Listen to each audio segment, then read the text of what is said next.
An examination of Virgil's sixth book of the ENEID, in which it is shown that the allegorical descent of Aeneas into hell is no other than an enigmatical representation of his initiation into the mysteries. We have seen in general how fond and tenacious ancient paganism was of this extraordinary rite, as of an institution supremely useful both to society and religion. But this will be seen more fully in what I now proceed to lay before the reader, an examination of two celebrated pieces of antiquity, the famous sixth book of Virgil's ENEID and the Metamorphosis of Apuleius. The first of which will show us of what use the mysteries were esteemed to society, and the second of what use to religion. An inquiry into Aeneas's adventure to the shades will have this farther advantage, the instructing us in the shows and representations of the mysteries, a part of their history, which the form of this discourse upon them hath not yet enabled us to give, so that nothing will be now wanting to a perfect knowledge of this most extraordinary and important institution. For the descent of Virgil's hero into the infernal regions, I presume, was no other than a figurative description of an initiation, and particularly a very exact picture of the spectacles in the Eleusinian mysteries, where everything was done in show and machinery, and where a representation of the history of Ceres afforded opportunity of bringing in the scenes of heaven, hell, Elysium, purgatory, and whatever related to the future state of men and heroes. As the ENEID is in the style of ancient legislation, it would be hard to think that so great a master in his art should overlook a doctrine, which, we have shown, was the foundation and support of ancient politics, namely, a future state of rewards and punishments. Accordingly, he hath given us a complete system of it, in imitation of his models, which were Plato's vision of Eris and Tully's dream of Scipio. Again, as the lawgiver took care to support this doctrine by a very extraordinary institution, and to commemorate it by a rite which had all the allurement of spectacle and afforded matter for the utmost embellishments of poetry, we cannot but confess a description of such a scene would add largely to the grace and elegance of his work, and must conclude he would be invited to attempt it. Accordingly, he hath done this likewise in the allegorical descent of Aeneas into hell, which is no other than enigmatical representation of his initiation into the mysteries. Virgil was to represent a perfect lawgiver, in the person of Aeneas. Now, initiation into the mysteries was what sanctified his character and ennobled his function. Hence we find all the ancient heroes and lawgivers were, in fact, initiated. Another reason for the hero's initiation was the important instructions he received in matters that concerned his office. A third reason for his initiation was the custom of seeking support and inspiration from the god who presided in the mysteries. A fourth reason for his initiation was the circumstance in which the poet has placed him, unsettled in his affairs and anxious about his future fortune. Now, amongst the uses of initiation, the advice and direction of the oracle was not the least, and an oracular bureau was so necessary an appendix to some of the mysteries, as particularly the Samothracian, that Plutarch, speaking of Lysander's initiation there, expresses it by a word that signifies consulting the oracle. On this account, Jason, Orpheus, Hercules, Castor, and Tarquinius Priscus were every one of them initiated into those mysteries. All this the poet seems clearly to have intimated in the speech of Anchises to his son. Carry with you to Italy the choicest of the youths, the stoutest hearts. In Latium you have to. Subdue a hardy race, rugged in manners. But first, my son, visit Pluto's infernal mansions, and, in quest of an interview with me, cross the deep floods of Avernus. A fifth reason was the conforming to the old popular tradition, which said that several other heroes of the Trojan times, such as Agamemnon and Ulysses, had been initiated. A sixth and principal was that Augustus, who was shadowed in the person of Aeneas, had been initiated into the Eleusinian mysteries. Suet, Oct, Cap, Xii.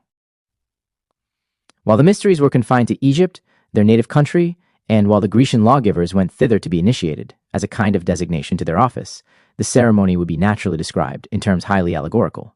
This was, in part, owing to the genius of the Egyptian manners, in part to the humor of travelers, but most of all to the policy of lawgivers, who, returning home to civilize a barbarous people by laws and arts, found it useful and necessary to represent that initiation in which they saw the state of departed mortals and machinery as an actual descent into hell.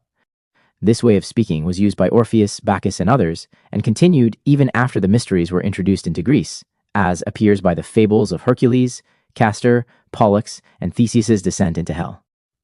But the allegory was generally so circumstanced as to discover the truth concealed under it. So Orpheus is said to go to hell by the power of his harp, that is, in quality of lawgiver, the harp being the known symbol of his laws, by which he humanized a rude and barbarous people. So again, in the lives of Hercules and Bacchus, we have the true history and the fable founded on it, blended and recorded together.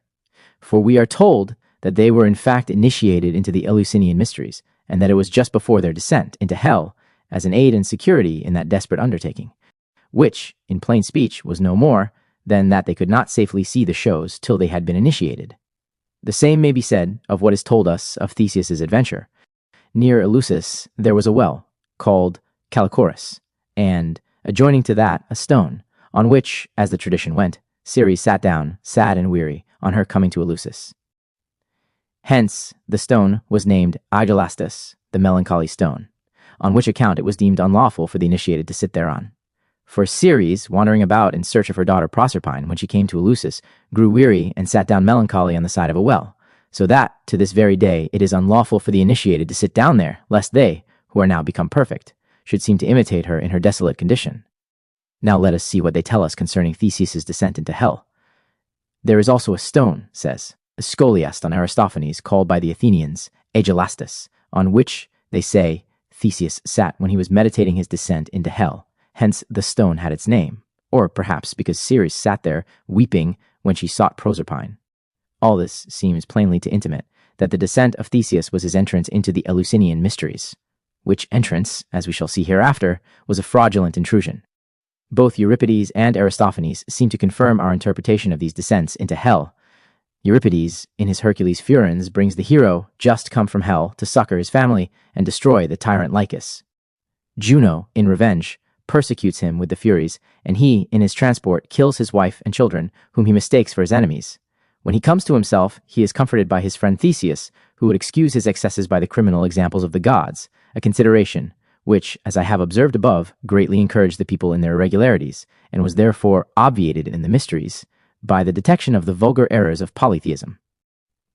Now Euripides seems plainly enough to have told us what he thought of the fabulous descents into hell, by making Hercules reply, like one just come from the celebration of the mysteries, and entrusted with the apparatus. The examples, says he, which you bring of the gods are nothing to the purpose.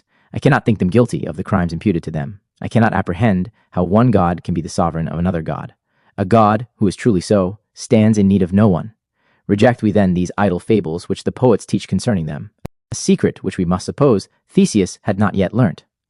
The comic poet, in his Frogs, tells us as plainly what he too understood to be the ancient hero's descent into hell, by the equipage which he gives to Bacchus when he brings him in, inquiring the way of Hercules. It was the custom, at the celebration of the Eleusinian mysteries, as we are told by the scholiast on the place, to have what was wanted in those rites carried upon asses. Hence the proverb, Asinus portat mysteria, accordingly the poet introduces. Bacchus, followed by his buffoon servant Xanthias, bearing a bundle in like manner and riding on an ass. And, lest the meaning of this should be mistaken, Xanthias, on Hercules' telling Bacchus that the inhabitants of Elysium were initiated, puts in and says, "And I am the ass carrying mysteries." This was so broad a hint that it seems to have awakened the old scholiast, who, when he comes to that place, where the chorus of the initiated appears, tells us, "We are not to understand this scene as really lying in the Elysian fields, but in the Eleusinian mysteries." The resemblance between the practices of masonry and those of the ancient mysteries is too striking not to be noticed.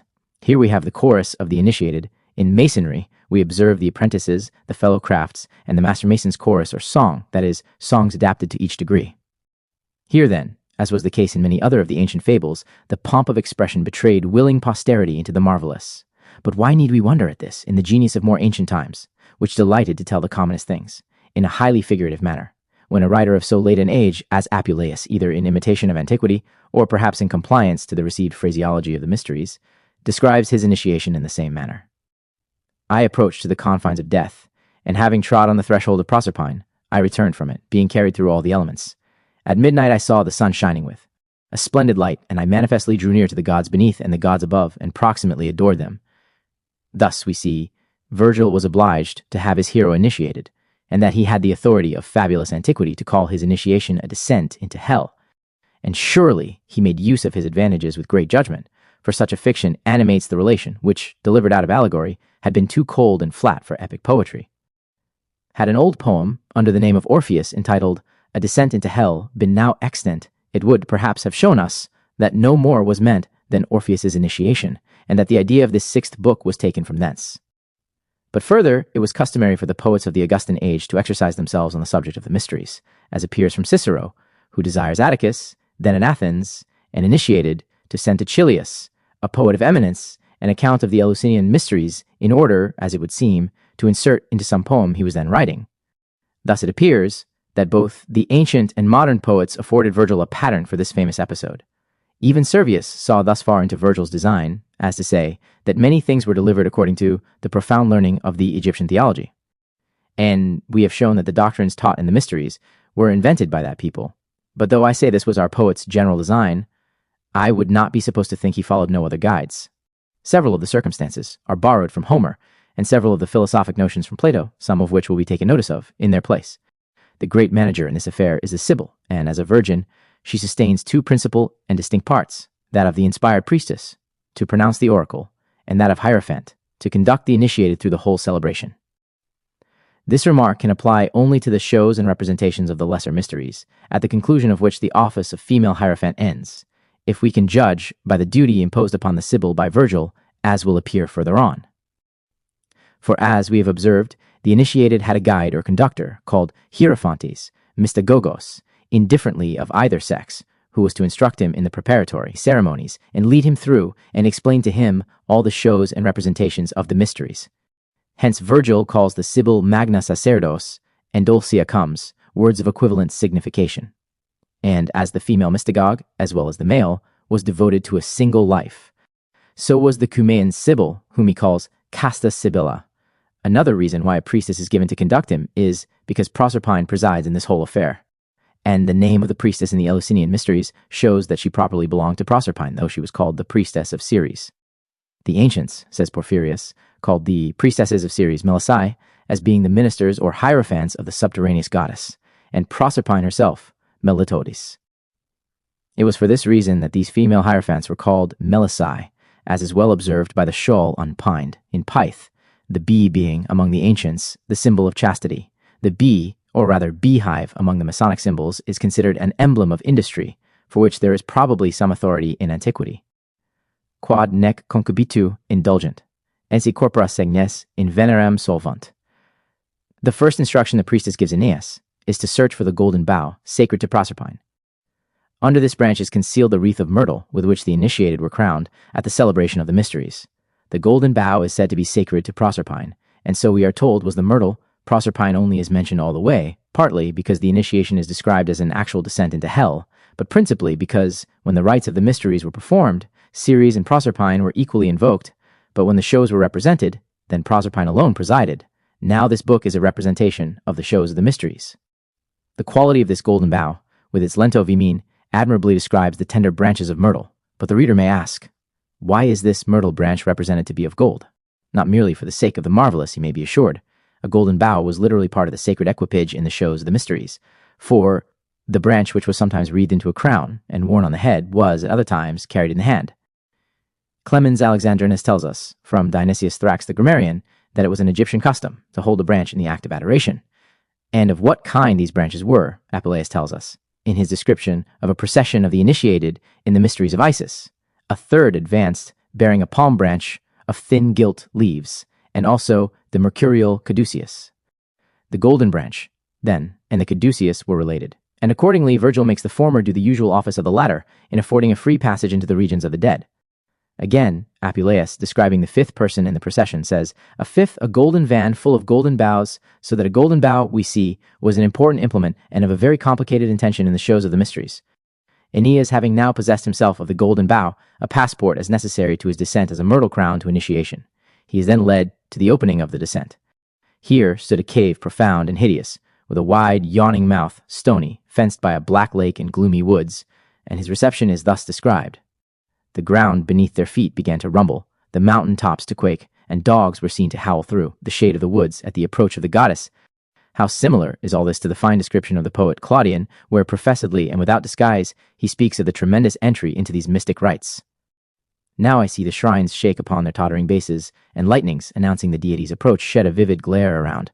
Now a loud warring is heard from the depths of the earth, and the Cecropian temple re-echoes, and Eleusis raises her holy torches. The snakes of Triptolemus hiss, and lift their scaly necks rubbed by their curved yokes. So afar, the threefold Hecate bursts forth. Both these descriptions agree exactly with the relations of the ancient Greek writers on this subject, Dion Chrysostom, speaking of initiation into the mysteries, gives us this general idea of it. Just so it is, when one leads a Greek or barbarian to be initiated in a certain mystic dome, excelling in beauty and magnificence, where he sees the ritual of initiation was read aloud, and hymns were sung in honor of Ceres, soon after a hollow sound was heard, and the earth seemed to groan beneath our feet. We heard thunder, and perceived by the glare of the lightning, phantoms and spectres wandering in darkness, and filling the holy places with howlings that chilled us with terror, and groans that rent our hearts. This happy moment was introduced, says Dupuy, by frightful scenes, by alternate fear and joy, by light and darkness, by the glimmerings of light, by the terrible noise of thunder, which was imitated, and by the apparitions of spectres, of magical illusions, which struck the eyes and ears all at once. Depeau, in his philosophical dissertation on the Egyptian and Chinese, observes, were it true, as some have pretended, that certain mysteries were celebrated in apartments of the labyrinth, it would not have been difficult to produce noise there as violent as thunder. Pliny assures us that the repercussion of the air in that edifice merely on opening the doors, which, probably acting as suckers, caused others to shut. According to the common report, thunder was imitated in Greece by rolling stones in vessels of copper. The initiated were to be terrified, and this was done effectually in the mysteries of Mithra. If Virgil copied solely from initiations in the Eleusinian mysteries, the temples of Ceres would seem to have been constructed on a plan similar to that of the Egyptian labyrinth, for in the 6th book of the ENEID, v. 126, are the following lines. Now, with a furious blast, the 100 doors ope of themselves, a rushing whirlwind roars within the cave, and Sibyl's voice restores. Similar delusions are practiced in royal archmasonry, where thunder is imitated by rolling cannonballs, etc. The poet next relates the fanatic agitation of the mystagogue on this occasion. Procul, o procul, este, profani, etc. Hence, far hence, O ye profane, exclaims the prophetess, and begone from all the grove. When about to open a chapter of royal archmasons, the high priest says, if there be any person present who is not a royal archmason, he is requested to retire. Bernard. This said, she furiously plunged into the open cave. So again, Claudian, where he counterfeits, in his own person, the raptures and astonishment of the initiated, and throws himself, as it were, like the Sibyl, in the middle of the scene. Away, ye profane, now fury has expelled human feelings from my breast. The affectation of fury or madness, as we are told by Strabo, was an inseparable circumstance of the mysteries. The procul o procul este profani of the Sibyl is a literal translation of the formula used by the mystagogue at the opening of the mysteries, ekas este bebeloi. But now the poet, intending to accompany his hero through all the mysterious rites of his initiation, and conscious of the imputed impiety in bringing them out to open day, stops short in his narration, and breaks out into this solemn apology. Dii, quibus in imperium est animarum, etc. Ye gods, to whom the empire of ghosts belongs, and ye silent shades and chaos and phlegathon, places where silence reigns around in the realms of night. Permit me to utter the secrets I have heard. May I have your divine permission to disclose things buried in deep earth and darkness. Claudian, who, as we have observed, professes openly to treat of the Eleusinian mysteries, at a time when they were in little veneration, yet, in compliance to old custom, excuses his undertaking in the same manner. Dii, quibus in numerum, etc., had the revealing the mysteries been as penal at Rome as it was in Greece, Virgil had never ventured on this part of his poem, but yet it was esteemed impious. He therefore does it covertly, and makes this apology to such as saw into his meaning. The hero and his guide now enter on their journey. They advanced under the solitary night through the shade, and through the desolate halls, and empty realms of Pluto, their progress resembling a journey in woods by the precarious glimmering moon under a faint malignant light, when Jupiter hath wrapped up the heavens in shade, and sable night hath stripped objects of color. This description will receive much light from a passage in Lucian's dialogue of the tyrant, as a company made up of every condition of life are voyaging together to the other world. Mycillus breaks out and says, bless us, how dark it is, where is the fair Megillus? Who can tell in this situation, whether Simiche or Phryna be the handsomer? Everything is alike, and of the same color, there is no room for rivaling of beauties. The original has a peculiar elegance. Haphanigar ampho, etc., alludes to the ancient Greek notions concerning the first matter, which they called aphanes, invisible, as being without the qualities of form and color. The investing, matter with those qualities, was the production of bodies, the ta phenomena, their dissolution, a return to a state of invisibility. Dot is haphanes chore ta dialuomena, as the pretended murk. Trismag. Hazit G, matter, in this state of invisibility, was, by the earlier Greeks, called Hades. Afterwards, the state itself was so called, and at length it came to signify the abode of departed spirits. Hence, some of the Orphic odes, which were sung in the mysteries, bore the title of epsilons, epsiloniotas, alpha iota del t omicron upsilon. Kappa alpha tau alpha beta alpha sigma iotas, a descent into the regions of the dead, a little equivalent to teletai and hieros logos. My old cloak, which but now presented to your eyes so irregular a figure, is become as honorable a garb as his majesty's purple. They are, indeed, both vanished, and retired together under the same cover. But my friend, the cynic, where are you? Give me your hand, you are initiated in the Eleusinian mysteries. Tell me now, do you not think this very like the blind march they make there? Oh, extremely, and see, here comes one of the Furies, as I guess by her equipage, her torch, and her terrible looks. The Sibyl on their... But my friend, the cynic, where are you? Give me your hand, you are initiated in the Eleusinian mysteries. Tell me now, do you not think this very like the blind march they make there? Oh, extremely, and see, here comes one of the Furies, as I guess by her equipage, her torch, and her terrible looks. The Sibyl, on their approach to the mouth of the cave, had advised Aeneas to call up all his courage, as being to undergo the severest trials. Do you, Aeneas, boldly march forward and snatch your sword from its sheath. Now is the time for fortitude. Now for firmness of resolution. These trials were of two sorts, the encountering real labors and difficulties and the being exposed to imaginary and false terrors. This latter was submitted to by all the initiated in general, the other was reserved for chiefs and leaders, on which account Virgil describes them both in their order, as they were both to be undergone by his hero. The first in these words, before the very courts and in the opening jaws of hell, grief and tormenting cares have fixed their couches, and pale diseases, repining age, fear, and famine, forms terrible to view, and death and toil, then sleep that is akin to death, and criminal joys of the mind, and in the opposite threshold, murderous war, the iron bedchambers of the Furies, and frantic discord. To understand the force of this description, it will be necessary to transcribe the account the ancients have left us of the probationary trials in the mysteries of Mithras, whose participation was more particularly aspired to by chiefs and leaders of armies, whence those initiated were commonly called the soldiers of Mithras.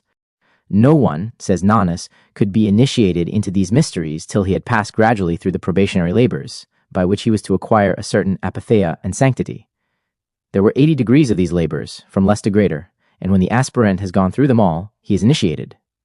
These labors are to pass through fire, to endure cold, hunger, and thirst, to undergo much journeying, and, in a word, every toil of this nature.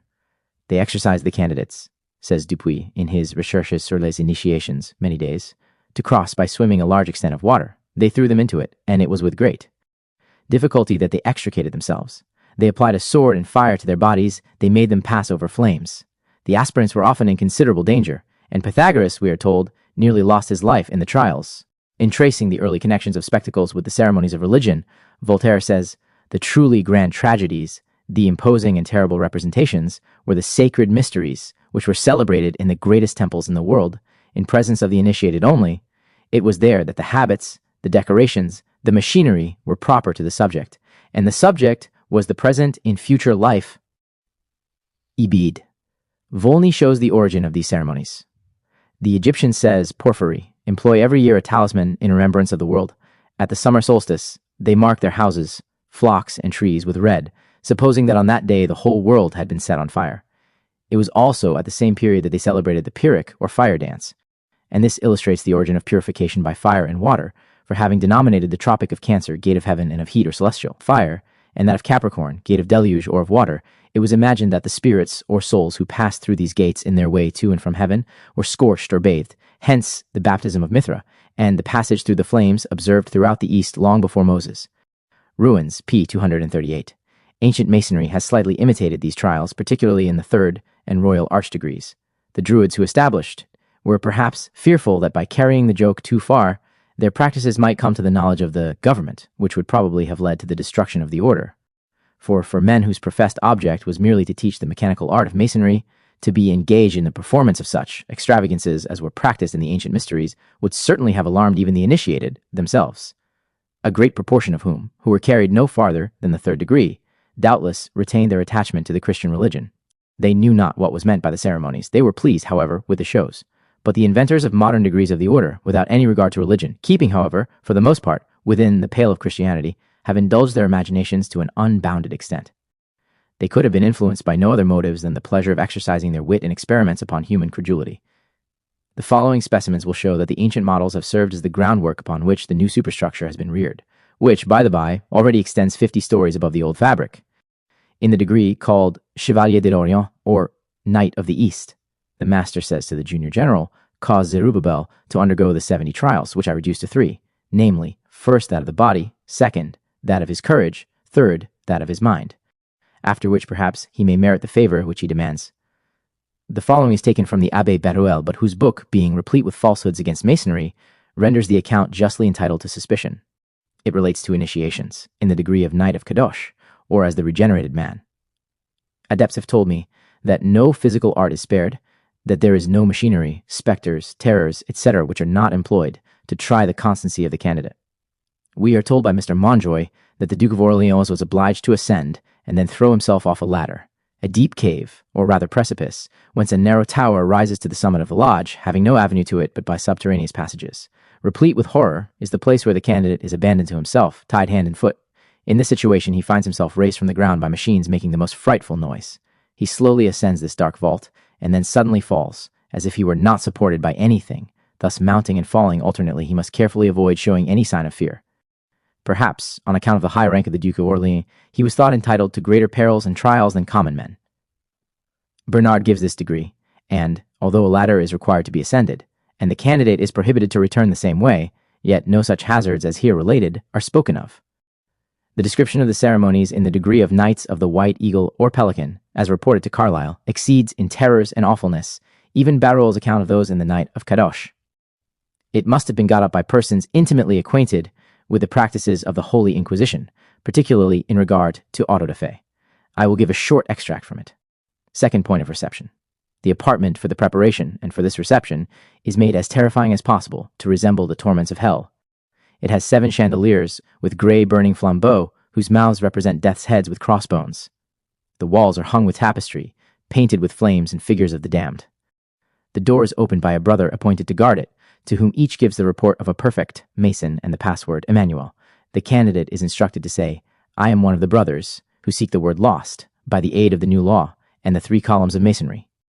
At these words, the guard takes his sash and apron from him, saying these marks of decoration are not humble enough to qualify him to find it, and that he must pass through much more vigorous trials.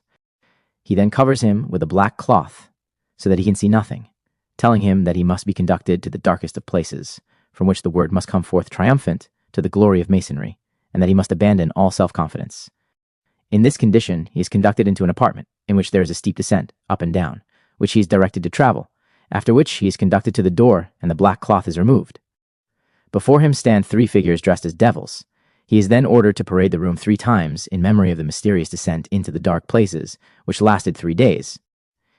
He is then led to the door of the apartment, covered with a black cloth, and told that the horrors through which he has passed are as nothing in comparison with those through which he has to pass. Therefore he is cautioned to summon all his fortitude to meet the dreadful scene. After farther maneuvering of this sort, the candidate is reported to the master by the deacon as a Knight of the Eagle, who, after penetrating the deepest places, hopes to procure the lost word as the fruit of his research, and to become a perfect Mason, etc. On turning to Bernard's description of this degree, I find he agrees in substance with Carlyle. He says, on the hangings of the 3rd apartment must be represented, in transparent paintings, all the horrors which we attach to the idea of hell, such as human figures and monsters with convulsed muscles, engulfed in flames, etc., etc. On each side of the door is a human skeleton, with an arrow in his hand, etc. Virgil has made the sufferings in the other world preparatory to admission into Elysium, as related by Anchises to Aeneas, to correspond with the trials to which candidates were subjected in the mysteries. Bishop Warburton refers to that part of the poem which describes the nature and end of purgatory, but does not quote the passage. Anchises says, even when with the last breath of light their life is gone, yet not every ill, nor all corporeal stains, are quite removed from the unhappy beings, and it is absolutely unavoidable that many vicious habits, which have long grown up with the soul, should be strangely confirmed and riveted therein. Therefore are they afflicted with pains, and pay the penalties of their former ills. Some, hung on high, are spread out to whiten in the empty winds. In others, the guilt not done away is washed out in a vast watery abyss, or burned away in fire. We have, each of us, a demon, from whom we suffer, till length of time, after the fixed period is elapsed, hath done away the inherent stains, and hath left celestial reason pure from all irregular passions, and the soul, that spark of heavenly fire, in its original purity and brightness, simple and unmixed. Then are we conveyed into Elysium, and we, who are the happy few, possess the fields of bliss. The second sort of trial were the imaginary terrors of the mysteries, and these Virgil describes next, and to distinguish them from the real labors proceeding, he separates the two accounts by that fine circumstance of the tree of dreams, which introduces the latter. In the midst, a gloomy elm displays his boughs and aged arms, which seat vain dreams are said to haunt, and under every leaf they dwell. Besides many monstrous spectres of various forms, in the gate centaurs and double-formed Scyllas, Briareus with his 100 hands, and the enormous snake of Lerna hissing dreadful, and Chimera armed with flames, Gorgons, harps, and the form of Geryon's three-bodied ghost. These terribles visu formae are the same which Pletho, in the place quoted above, calls allokota tas morphas phasmata, as seen in the entrance of the mysteries, and which Celsus tells us were likewise presented in the Bacchic rites. But it is reasonable to suppose that though these things had the use here assigned to them, it was some circumstance in the recondite physiology of the East which preferred them to this station. We are to consider then this dark entrance into the mysteries as a representation of the chaos thus characterized. They advanced under the solitary night through the desolate halls and empty realms of Pluto, and amongst the several powers invoked by the poet at his entrance on this scene, chaos is one. Now a fragment of Berosus, preserved by George Syncellus, describes the ancient chaos according to the physiology of the Chaldeans. In this manner, there was a time, they say, when all was water and darkness, and these gave birth and habitation to monstrous animals of mixed forms and species, for there were men with 2 wings, others with 4, and some, again, with double faces. Some had the horns of goats, some their legs, and some the legs of horses. Others had the hind parts of horses, and the fore parts of men, like the hippocentaurs. There were bulls with human heads, dogs with 4 bodies ending in fishes, horses with dogs' heads, and men and other creatures with the heads and bodies of horses, and with the tails of fishes, and a number of animals, whose bodies were a monstrous compound of the dissimilar parts of beasts of various kinds. Together with these were fishes, reptiles, serpents, and other creatures, which, by a reciprocal translation of the parts to one another, became all portentously deformed, the pictures and representations of which were hung up in the temple of Belus. A woman ruled over the whole whose name was Omorka, in the Chaldee tongue Thalath, which signifies the sea, and, in the course of connection, the moon. This account seems to have been exactly copied in the Mysteries, as appears from the description of the poet. The canine figures have a considerable station in this region of monsters, and he tells us, and dogs were seen to howl through the shade of the woods, which Pletho explains in his Scholia on the magic oracles of Zoroaster. It is the custom, in the celebration of the Mysteries, to present before many of the initiated phantasms of a canine figure and other monstrous shapes and appearances. The woman, whose name coincides with that of the moon, was the Hecate of the Greeks, who is invoked by Aeneas on this occasion. By mystic sounds invoking Hecate, powerful both in heaven and hell, hence terrifying visions were called Hecatean.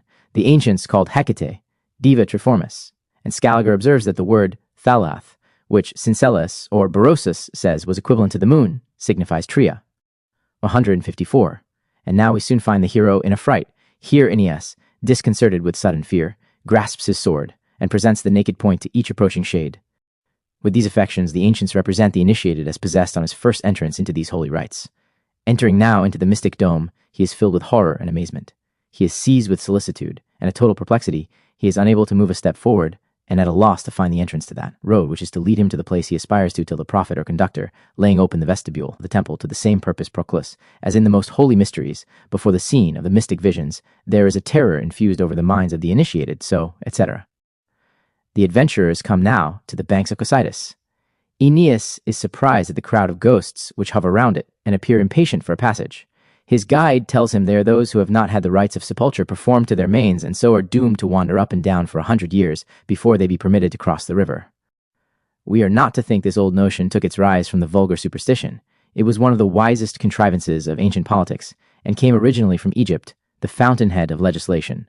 Those profound masters of wisdom, in projecting for the common good, found nothing would more contribute to the safety of their fellow citizens than the public and solemn interment of the dead, as without this provision, private murders might be easily and securely committed. They therefore introduced the custom of pompous funeral rites, and, as Herodotus and Diodorus tell us, were of all people the most circumstantially ceremonious in the observance of them. To secure these by the force of religion, as well as civil custom, they taught that the deceased could not retire to a place of rest till they were performed. The notion spread so wide and fixed its roots so deep that the substance of the superstition remains, even to this day, in most civilized countries. By so effectual a method did the legislature gain its end, the security of the citizen. Mr. Bale cries out, "What injustice is this? Was it the fault of these souls that their bodies were not interred? but not knowing the origin of this opinion, nor seeing its use, he ascribes that to the blind paces of religion, which was the issue of wise policy. The next thing observable is the ferryman, Charon, and he, the learned well know, was a substantial Egyptian, and, as an ingenious writer says, fairly existing in this world. Blackwell's Life of Homer. The case was plainly thus. The Egyptians, like the rest of mankind, in their descriptions of the other world, used to copy from something they were well acquainted with in this. In their funeral rites, which, as we observed, was a matter of greater moment with them than with any other people, they used to carry their dead over the Nile, and through the marsh of Acherusia, and there put them into subterraneous caverns, the ferryman employed in this business being in their language called Charon. Now, in their mysteries, the description of the passage into the other world was borrowed, as was natural, from the circumstances of their funeral rites. And it might be easily proved, if there were occasion, that they themselves transferred these realities into the mythos, and not the Greeks, as later writers generally imagine. Aeneas, having crossed the river and come into the proper regions of the dead, the first apparition that occurs is the dog Cerberus. Huge Cerberus makes those realms resound with barking from his triple jaws, stretched at his enormous length in a den that fronts the gate. This is plainly one of the phantoms of the mysteries, which Plato tells above was in the shape of a dog Kunoketina. And in the fable of Hercules' descent into hell, which we have shown, signified no more than his initiation into the mysteries, it is said to have been, amongst other things, for fetching up the dog Cerberus. The prophetess, to appease his rage, gives him a medicated cake, which casts him into a slumber, flings to him a soporific cake of honey and medicated grains. In the Mysteries of Trophonius, the initiated carried the same sort of medicated cakes to appease the serpents he met with in his passage. Tertullian, who gives all mysteries to the devil and makes him the author of what is done there, mentions the offering up of these cakes, celebra et panis oblationem. This in question was of poppy seed, made up with honey, and so I understand Medicatis frugibus here, on the authority of the poet himself, who, in the 4th book, makes the priestess of Venus prepare the same treat for the dragon who guarded the Hesperian fruit. But without doubt, the images which the juice of poppy presents to the fancy was one reason why this drug had a place in the ceremonial of the shows. Not improbably, it was given to some at least of the initiated, to aid the impression of those mystic visions which passed before them. This practice obtains in a modern degree of masonry, denominated le petit architecte. A potion is given to the candidate, which, he is told, is a part of the heart of Master Hiram, preserved ever since his assassination, which every faithful mason may receive, but that it cannot remain in the body of one who is perjured.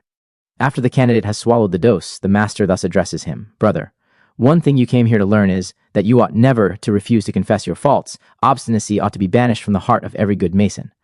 For that something like this was done, that is, giving medicated drugs to the aspirants, we are informed by Plutarch, who speaks of a shrub called leucophilus, used in the celebration of the mysteries of Hecate, which drives men into a kind of frenzy and makes them confess all the wickedness they had done or intended. And confession was one necessary preparative for initiation. What were called the secret ceremonies of the gods, says Fontenelle, were without doubt the best artifices the priests could invent to keep people in the dark, and yet they could not so well hide the juggle, but that the cheat would be suspected by many persons, and therefore they contrived among themselves to establish certain mysteries which should engage those who were initiated into them to an inviolable secrecy. Those who were initiated also gave further security for their discretion, for they were obliged to make a confession to their priests of all the most private actions of their lives, so that by this means they became slaves to their priests, that their own secrets might be kept. It was upon this sort of confession that a Lacedaemonian, who was going to be initiated into the mysteries of Samothrace, spoke roundly thus to the priest, "If I have committed any crimes, surely the gods are not ignorant of them." Another answered almost after the same manner, "Is to you or to God we ought to confess our crimes?" "It is to God," says the priest. "Well, then retire thou," answered the Lacedaemonian, "and I will confess them to God." These Lacedaemonians were not very full of the spirit of devotion. The regions, according to Virgil's geography, are divided into 3 parts: Purgatory, Tartarus, and Elysium. The mysteries divided them in the same manner. So Plato, where he speaks of what was taught in the mysteries, talks of souls sticking fast in mire and filth, and remaining in darkness, till a long series of years had purged and purified them, and Celsus in Origin says that the mysteries taught the doctrine of eternal punishments. Of all the 3 states this of Tartarus only was eternal. There was indeed another in the ancient pagan theology which had the same relation to Elysium that Tartarus had to purgatory, the extreme of reward, as Tartarus of punishment. But then the state was not in the infernal regions, but in heaven. Neither was it the lot of common humanity, but reserved for heroes and daemons, beings of an order superior to men, such as Hercules, Bacchus, etc., who became gods on their admission into that state, where the eternity was in consequence of their deification. And here it is to our purpose to observe that the virtues and vices which stock these three divisions with inhabitants are such as more immediately affect society, a plain proof that the poet followed the views of the legislator, the institutor of the mysteries. Purgatory, the first division, is inhabited by suicides, extravagant lovers, and ambitious warriors, and in a word, by all those who had indulged the violence of the passions, which made them rather miserable than wicked. It is remarkable that amongst these we find one of the initiated, Polybides, devoted to Ceres.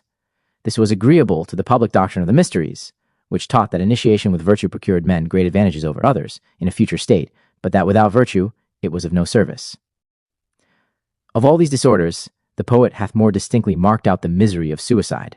Here he keeps close to the mysteries, which not only forbade suicide, but taught on what account it was criminal. That which is said in the mysteries concerning these matters of man's being placed in a certain watch or station, which it is unlawful to fly from or forsake, is a profound doctrine and not easily fathomed. Hitherto all goes well. But what must we say to the poets putting newborn infants and men falsely condemned into his purgatory? For though the faith and inquisition of modern Rome send many of both sorts into a place of punishment, yet the genius of ancient paganism had a 157 gentler aspect. It is indeed difficult to tell what these inmates have to do here. Let us consider the case of the infants, and if we find it can only be cleared up by the general view of things here offered, this will be considered as another argument for the truth of our interpretation. Forthwith are heard voices, loud wailings, and weeping ghosts of infants, in the first opening of the gate, whom, bereaved of sweet life out of the course of nature, and snatched from the breast, in a black unjoyous day cut off, and buried in an untimely grave, these appear to have been the cries and lamentings that Proclus tells us were heard in the mysteries, so that we only want to know the original of so extraordinary a circumstance, which, I take, to have been just such another provision of the lawgiver for the security of infancy as that about funeral rites was for the adult. For nothing could more engage parents in the care and preservation of their young than so terrible a doctrine. Nor are we to imagine that their natural fondness needed no enforcement or support, for that most degenerate and horrid practice among the ancients of exposing infants was universal, and had almost erased morality and instinct. We may well judge it to be so, when we find it amongst the Chinese and the Arabians the two people least corrupted by foreign manners and the vicious customs of more civilized nations. The Arabians particularly, living much in a state of nature, where men's wants are few, and consequently where there is small temptation to this unnatural crime, yet were become so prone to it that their lawgiver Mahomet found it necessary to exact an oath of the Arabian women not to destroy their children. The form of this oath is given us by Garnier in his notes on Abul Fayda, his Life of Mahomet, and it is in these words: "You will associate nothing with God, nor indulge anger, nor destroy your children, nor be disobedient to the apostle of God in that which is just." St. Paul seems to have had this in his eye, when he accused the pagan world of being without natural affection. It needed therefore the strongest and severest check, and I am well persuaded it occasioned this counterpart of the magistrate, in order to give instinct fair play, and call back banished nature. Nothing, indeed, could be more worthy of his care, for the destruction of children, as Pericles finally observed of youth, is like cutting off the spring from the ear. Accordingly, we are told by Diodorus that the Egyptians had a law against this unnatural practice, which law he numbers amongst the singularities of that people. They are obliged, says he, to bring up all their children in order to render the country populous, this being esteemed the best means of making states flourishing and happy. And Tacitus speaks of the prohibition as no less singular amongst the Jews. Here again, Mr. Bayle is much scandalized. The first thing which occurred on the entrance into the other world was the station assigned to infants who cried and lamented without ceasing, and next to that, the station of men unjustly condemned to death. Now what could be more shocking or scandalous than the punishment of those little creatures who had yet committed no sin, or those persons whose innocence had been oppressed by calumny? The first difficulty is already cleared up. The second shall be considered by and by. But it is no wonder Mr. Bayle could not digest this doctrine of the infants, for I am much mistaken if it did not stick with Plato himself, who, relating the vision of Eris, the Pamphylian, concerning the distribution of rewards and punishments in another life, when he comes to the condition of infants, passes it over in these words: "But of children who died in their infancy, he reported certain other things not worthy to be remembered." Eris's account of what he saw in another world was a summary of what the Egyptians taught in their mysteries concerning that matter, and I make no doubt but the thing not worthy to be remembered was the doctrine of infants in purgatory, which appears to have given Plato much scandal, who did not, at that time at least, reflect upon its original and use. But now, as to the falsely condemned, we must seek another solution. Next to those are such as had been condemned to death by false accusation, nor yet were these seats assigned them without destination and appointment, or without the sentence of a judge. Minos, as inquisitor, shakes their urn. He convokes the council of the silent shades and examines their lives and crimes. This assignment appears both iniquitous and absurd. The falsely accused are not only in a place of punishment, but, being first delivered under this single predicament, they are afterwards distinguished into two sorts, some as blamable, others as innocent. To clear up this confusion, it will be necessary to transcribe an old story, told by Plato in his Gorgias. This law, concerning mortals, was enacted in the time of Saturn, and is yet, and ever will be in force amongst the gods, that he who had lived a just and pious life should at his death be carried into the islands of the blessed, and there possess all kinds of happiness, untainted with the evils of mortality, but that he who had lived unjustly and impiously should be thrust into a place of punishment, the prison of divine justice, called Tartarus. Now the judges, with whom the execution of this law was entrusted, were, in the time of Saturn, and under the infancy of Jove's government, living men, sitting in judgment on the living, and passing sentence on them upon the day of their decease. This gave occasion to unjust judgments, on which account Pluto, and those to whom the care of the happy islands was committed, went to Jupiter and told him that men came to them wrongfully judged, both when acquitted and when condemned. To which the father of the gods thus replied, I will put a stop to this evil. These wrong judgments are partly occasioned by the corporeal covering of the persons judged, for they are tried while living. Now many have their corrupt minds hid under a fair outside, adorned with birth and riches, and when they come to their trial, have witnesses at hand, to testify for their good life and conversation. This perverts the process, and blinds the eyes of justice. Besides, the judges themselves are encumbered with the same corporeal covering and eyes and ears, and an impenetrable tegument of flesh hinder the mind from a free exertion of its faculties. All these, as well their own covering, as the covering of those they judge, are bars and obstacles to right judgment. In the first place, then, says he, we are to provide that the foreknowledge which they now have of the day of death be taken away, and this shall be given in charge to Prometheus, and then provide that they who come to judgment be quite naked, for from henceforth they shall not be tried, till they come into the other world. And as they are to be thus stripped, it is but fit their judges should await them there in the same condition, that at the arrival of every inhabitant, soul may look on soul, and all family relation, and every worldly ornament being dropped and left behind, righteous judgment may at length take place. I therefore, who foresaw all these things, 159, before you felt them, have taken care to constitute my own sons, the judges, two of them Minos and Rhadamanthus, are Asiatics, the third, Aeacus, and European. These, when they die, shall have their tribunal erected in the shades, just in that part of the highway where the two roads divide, the one leading to the Happy Islands, the other to Tartarus. Rhadamanthus shall judge the Asiatics and Aeacus the Europeans, but to Minos I give the superior authority of hearing appeals, when anything obscure or difficult shall perplex the other's judgments, that every one may have his abode assigned him with the utmost equity. The matter now begins to clear up, and we see plainly that the circumstance of the falsely condemned alludes to this old fable, so that by falso damnati crime mortis, if it be the true reading, Virgil did not mean, as one would suppose, men falsely condemned, but wrongfully judged, whether to acquittal or conviction, but condemnation being oftenest the sentence of justice. The greater part is put figuratively for the whole.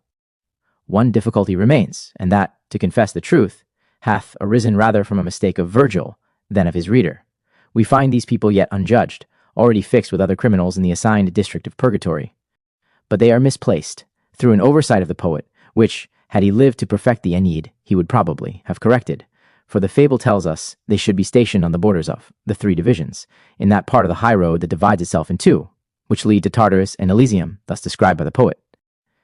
This is the place where the path divides in two. The right is that which leads to great Pluto's walls. By this our way to Elysium lies, but the left carries on the punishments of the wicked, and conveys to cursed Tartarus. It only remains to consider the origin or moral of the fable, which, I think, was this.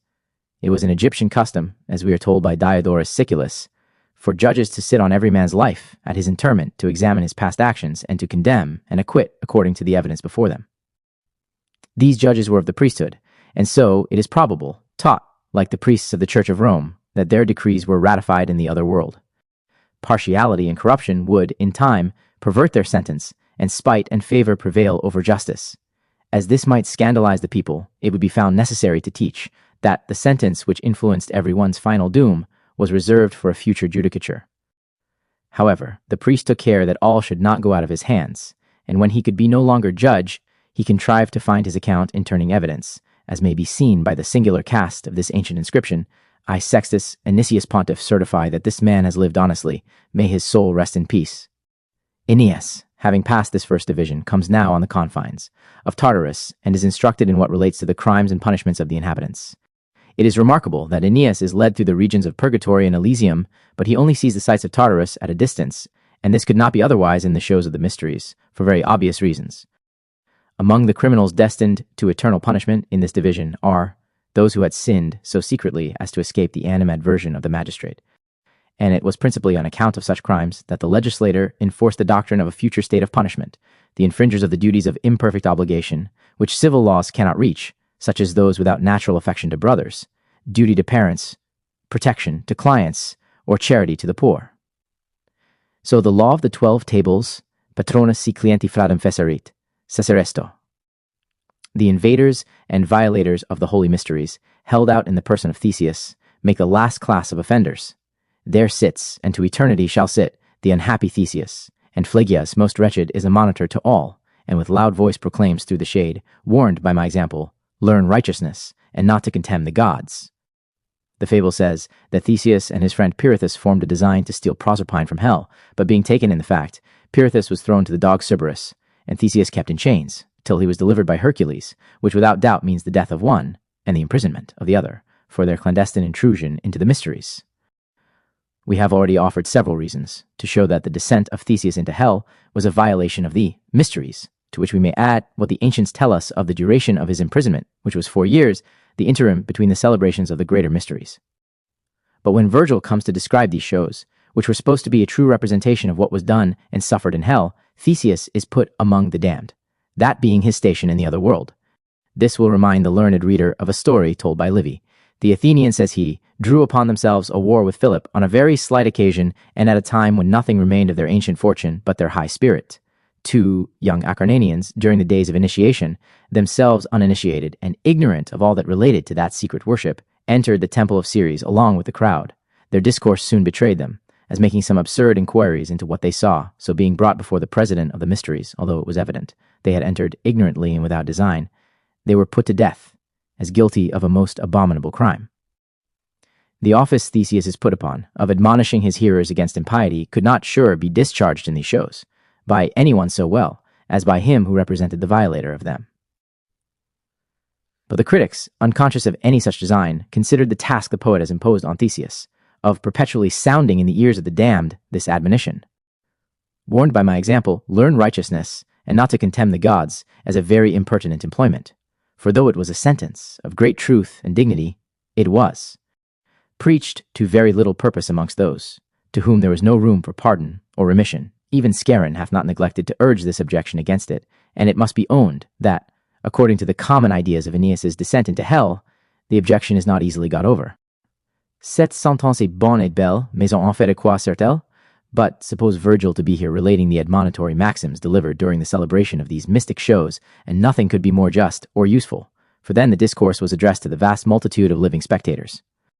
Nor is it a mere supposition that such discourse is made part of these representations. Aristides expressly says that in no place were more astonishing words pronounced or sung than in these mysteries. The reason, he tells us, was that the sounds and the sights might mutually assist each other in making an impression on the minds of the initiated.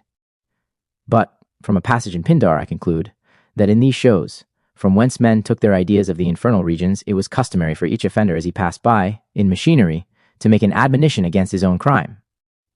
It is reported, says Pindar, that Ixion, by the decrees of the gods, while he is incessantly turning round his rapid wheel, calls out upon mortals to this effect, that they should be always at hand to repay a benefactor for the kindness he had done them, where the word brotor, living men, seems plainly to show that the speech was at first made before men in this world. The poet closes his catalogue of the damned with these words, ausi omnes imane nefas, ausoc potiti. For the ancients thought that an action was sanctified by the success, which they esteemed a mark of the favor and approbation of heaven. As this was a very pernicious opinion, it was necessary to teach that the imperial villain who trampled on his country and the baffled plotter who expired on a gibbet were equally the objects of divine vengeance. Aeneas has now passed through Tartarus, and here end the lesser mysteries. The hero advances to the borders of Elysium, and here he undergoes the lustration. Aeneas springs forward to the entry, sprinkles his body with fresh water, and fixes the bow in the fronting portal, being now about to undergo the lustration, says Sopater, which immediately preceded initiation into the greater mysteries. They called me happy. Accordingly, Aeneas now enters on the greater mysteries, and comes to the abodes of the blessed. They came at length to the regions of eternal joy, delightful green retreats and blessed abodes in groves where happiness abounds. Here the air they breathe is more free and enlarged, and clothes the fields with radiant light. Here the happy inhabitants know their own sun and their own stars. These two so different scenes explain what Aristides meant when he called the shows of the Eleusinian mysteries that most shocking, and at the same time, most ravishing representation. The initiated, who till now only bore the name of mystai, are called epoptai, and this new vision, autopsia. The autopsia, or the seeing with their own eyes, says Psellus, is when he who is initiated beholds the divine lights. In these very circumstances, Themistius describes the initiated, when just entered upon this scene. It being thoroughly purified, he now discloses to the initiated a region all over illuminated, and shining with a divine splendor. This which was all over illuminated, and which the priest had thoroughly purified, was a galma, an image. The reason of transferring what is said of the illumination of the image to the illumination of the region is because this image represented the appearances of the divine being in one large uniform extensive light. This, Jamblichus says, was without figure. To this image, the following lines in the oracles of Zoroaster allude. Invoke not the self-conscious image of nature, for thou must not behold these things before thy body be purified by initiation. This autopton agalma was only a diffusive shining light, as the name partly declares, and the sight of this divine splendor was what the mysteries called autopsia. The cloud and thick darkness are dispersed, and the mind emerges, as it were, into day, full of light and cheerfulness, as before, of disconsolate obscurity. Pletho tells us with what these clouds were accompanied, namely thunder and lightning and other meteoric appearances. He says, they were symbols, but not of the nature of the deity, and this was true, for the symbol of that was the autopton agalma which followed. Hence, as we see above, it was without figure. Let me observe that the lines, here the air they breathe is more free and enlarged, and clothes the fields with radiant light. Here the happy inhabitants know their own sun, and their own stars, are in the very language of those who profess to tell us what they saw at their initiation into the greater mysteries. At midnight I saw the sun shining with a splendid light, says Apuleius on that occasion. Dupuy, speaking of the mysteries, says, they discovered the origin of the soul, its fall to the earth through the spheres and the elements, and its return to the place of its origin. Here was the most metaphysical part, and which could not be understood by the generality of the initiated, but of which they gave them the sight by figures and allegorical spectres. Thomas Taylor, a modern writer, and I believe still living, in a dissertation on the Eleusinian and Bacchic mysteries, contends for the reality of the descent of the gods through magical evocation, and he quotes the authority of ancient authors in proof of the fact.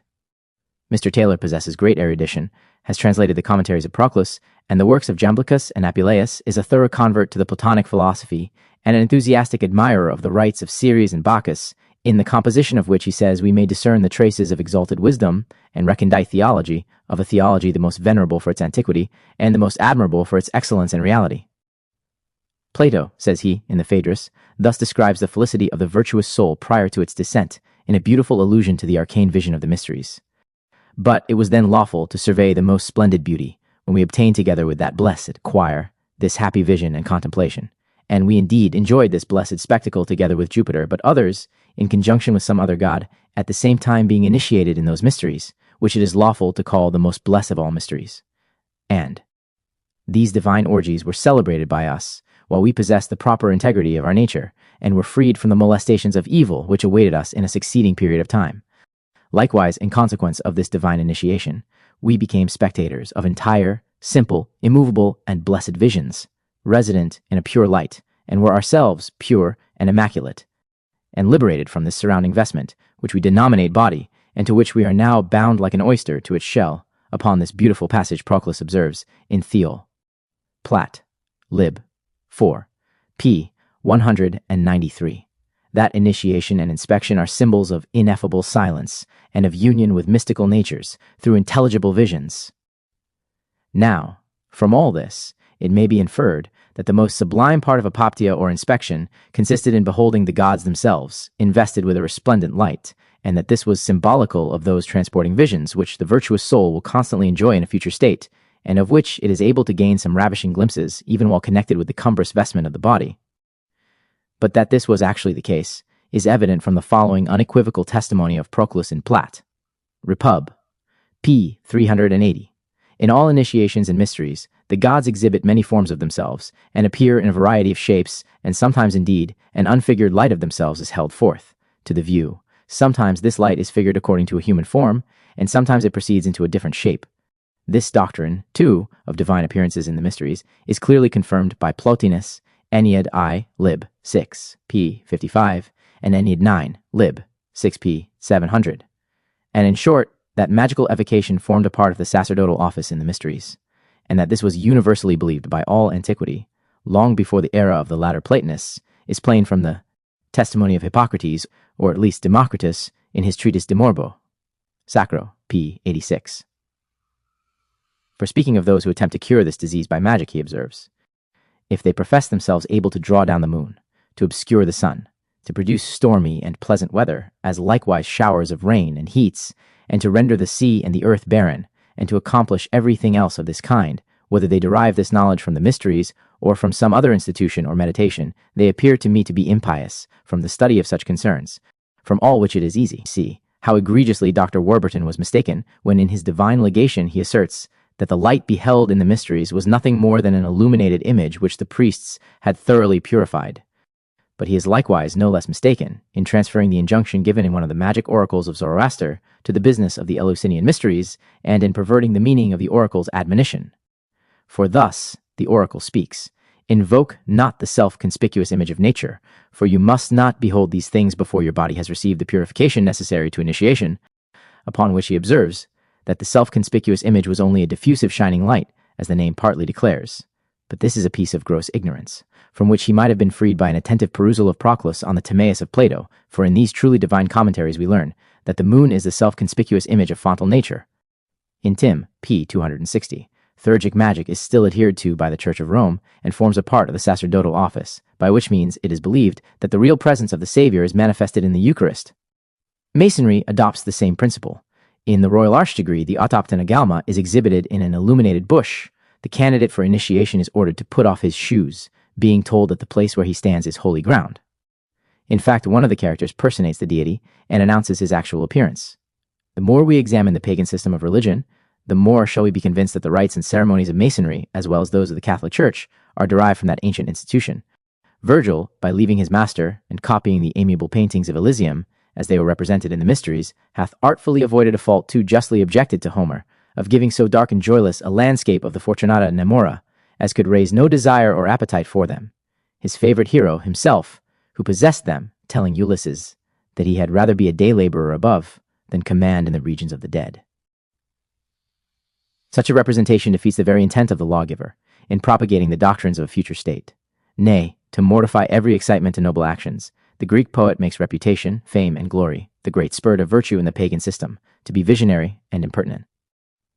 On the contrary, Virgil, whose aim in this poem was the good of society, makes the love of glory so strong a passion in the other, 165, world that the Sibyls promised to Palinurus that his name should only be affixed to a promontory, rejoices his shade even in the regions of the unhappy. It was this ungracious description of Elysium, and the licentious stories of the gods, both so pernicious to society, that made Plato banish Homer out of his Republic. But, to return, the poet, having described the climate of the happy regions, speaks next of the amusement of its inhabitants. Some exercise their limbs on the grassy plains, in sports contend, and wrestle on the yellow sand. Besides the obvious allusion in these lines to the philosophy of Plato concerning the duration of the passions, it seems to have a more secret one to what he had, all the way in his eye, the Eleusinian mysteries, whose celebration was accompanied by the Grecian games. On which account, too, perhaps it was that, in the disposition of his work, his 5th book is employed in the games as a prelude to the descent in the 6th. The first place in these happy regions is assigned to the lawgivers and those who brought mankind from a state of nature into society. At the head of these is Orpheus, the most renowned of the European lawgivers, but better known under the character of poet, for the first laws being written in measure to allure men to learn them, and when learnt, to retain them. The fable would have it that by the force of harmony Orpheus softened the savage inhabitants of Thrace. But he has the first place, because he was not only a legislator, but the bringer of the mysteries into that part of Europe. The next is allotted to patriots, and those who died for the service of their country. The third to virtuous and pious priests, for it was of principal use to society that religious men should lead holy lives, and that they should teach nothing of the gods but what was agreeable to the divine nature. The last place is given to the inventors of arts mechanical and liberal. The order is exact and beautiful. The first class is of those who founded society, heroes and lawgivers. The second, of those who supported it, patriots and holy priests, and the third of those who adorned it, the inventors of the arts of life, and the recorders of worthy actions. Virgil has all along closely followed the doctrine of the mysteries, which carefully taught that virtue only could entitle men to happiness, and that rites, ceremonies, lustrations, and sacrifices would not supply the want of it. Nor has he been less studious in copying their shows and representations, in which the figures of those heroes and heroines who were most celebrated in the writings of the ancient Greek authors passed in procession. But notwithstanding this entire conformity between the poet's scenes and those represented in the mysteries, something is still wanting to complete the identification, and that is the famous secret of the mysteries, the unity of the Godhead, of which so much hath been said above. Had Virgil neglected to give us this characteristic mark, though even then we could not but say his intention was to represent an initiation, yet we must have been forced to own he had not done it with the utmost art. But he was too good a painter to leave anything ambiguous, and hath therefore concluded his hero's initiation, as was the custom, with instructing him in the operetta, or the doctrine of the unity. Till this was done, the initiated was not arrived to the highest stage of perfection, nor, in the fullest sense, entitled to the appellation of epopti. Musaeus, therefore, who had been hierophant at Athens, takes the place of the Sibyl, as it was the custom, to have different guides in different parts of the celebration, and is made to conduct him to the recess, where his father's shade opens to him the hidden doctrine of perfection in these sublime words. First, then, the divine spirit within sustains the heavens, the earth, and watery plains, the moons, enlightened orb, and shining stars, and the eternal mind, diffused through all the parts of nature, actuates the whole stupendous frame and mingles with the vast body of the universe. Thence proceed the race of men and beasts, the vital principles of the flying kind, and the monsters which the ocean breeds under its smooth crystal plain. This was no other than the doctrine of the old Egyptians, as we are assured by Plato, who says they taught that Jupiter was the spirit which pervadeth all things. We have shown how easily the Greek philosophy corrupted this principle into what is now called Spinozism. Here Virgil has proved his judgment to great advantage. Nothing was more abhorrent from the mysteries than Spinozism, as it overturned the doctrine of future state of rewards and punishments, which the mysteries so carefully inculcated, and yet the principle itself, of which Spinozism was the abuse, was cherished there, as it was the consequence of the doctrine of the unity, the grand secret of the mysteries. Virgil, therefore, delivers the principle with great caution and pure and free of the abuse, though he understood the nature of Spinozism, and in his fourth Georgic, where he delivers it, appears to have been infected with it. The doctrine of the unity of the Godhead, here contended by the author to be taught by Virgil, and as being the doctrine of the old Egyptians, must not be understood as opposed to the belief in the triplicity of the Supreme Being, an opinion universally held by the ancient world. Different nations expressed this triplicity by various names, to which they also assigned different attributes. The philosophers of all nations seem to have had some idea, more or less confused, of the triplicity of the Supreme Unity.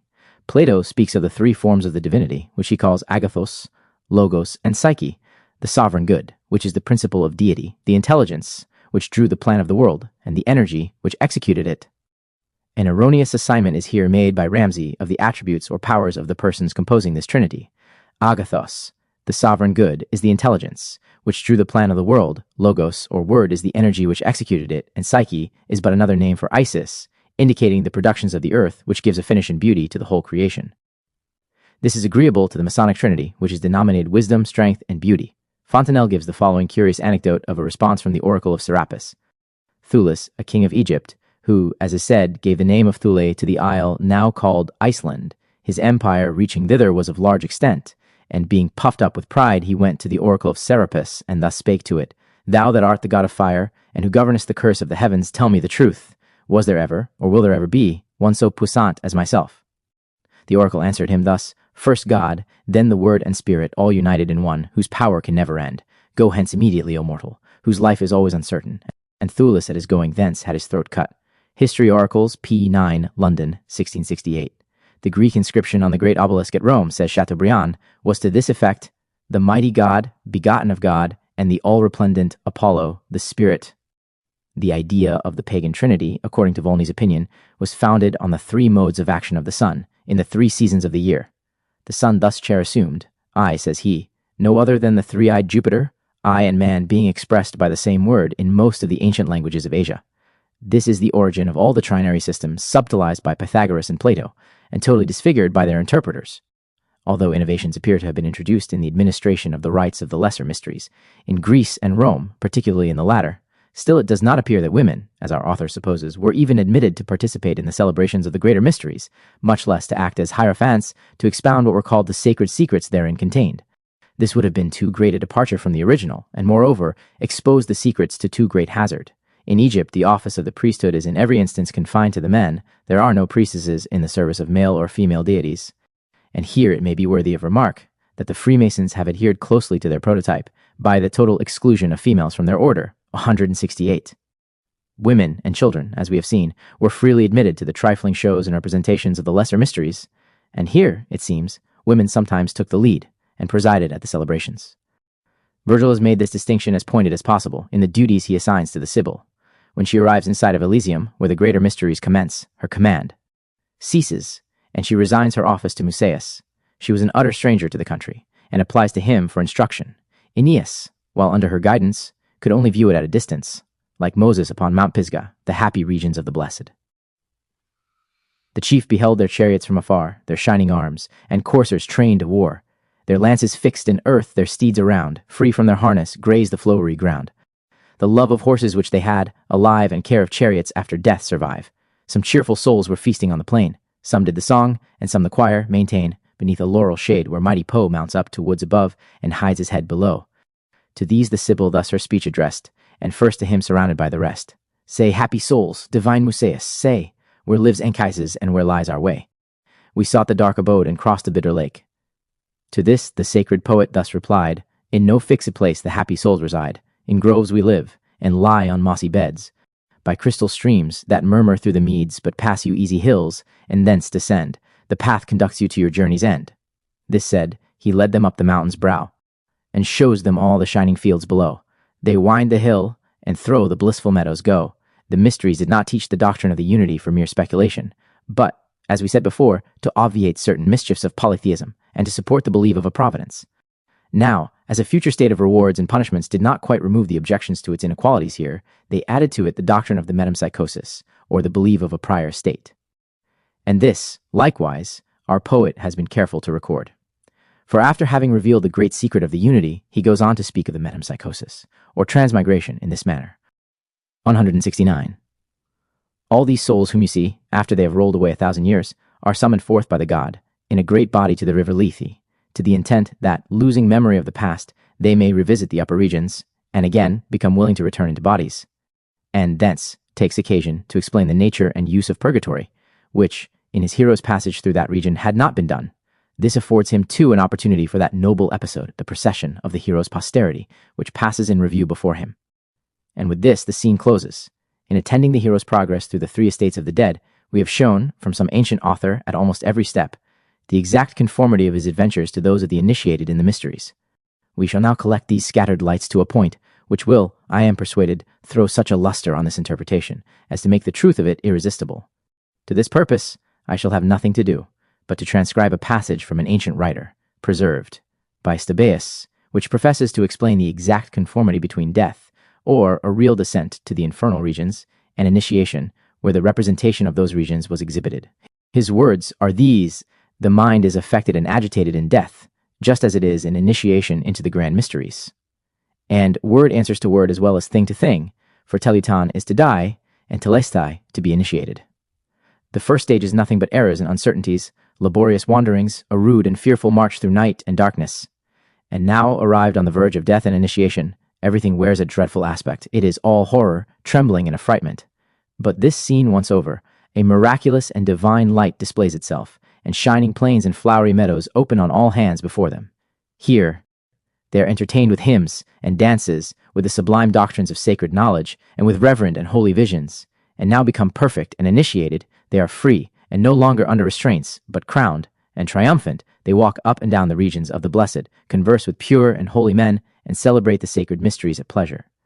The son of Sirach, who is full of Grecian ideas, and hath embellished his admirable work of Ecclesiasticus with a great deal of Gentile learning, hath plainly alluded, though in few words, to these circumstances of initiation, where encouraging men to seek after wisdom, he says, at first she will walk with him by crooked ways, and bring fear and dread upon him, and torment him with her discipline, until she may trust his soul, and try him by her laws.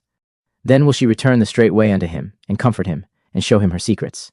The conjecture of the author, That an allusion is here made to circumstances attending initiations into the mysteries is corroborated, or, I might say, confirmed by Masonry, for a known practice in the one renders it pretty certain that the same existed in the other.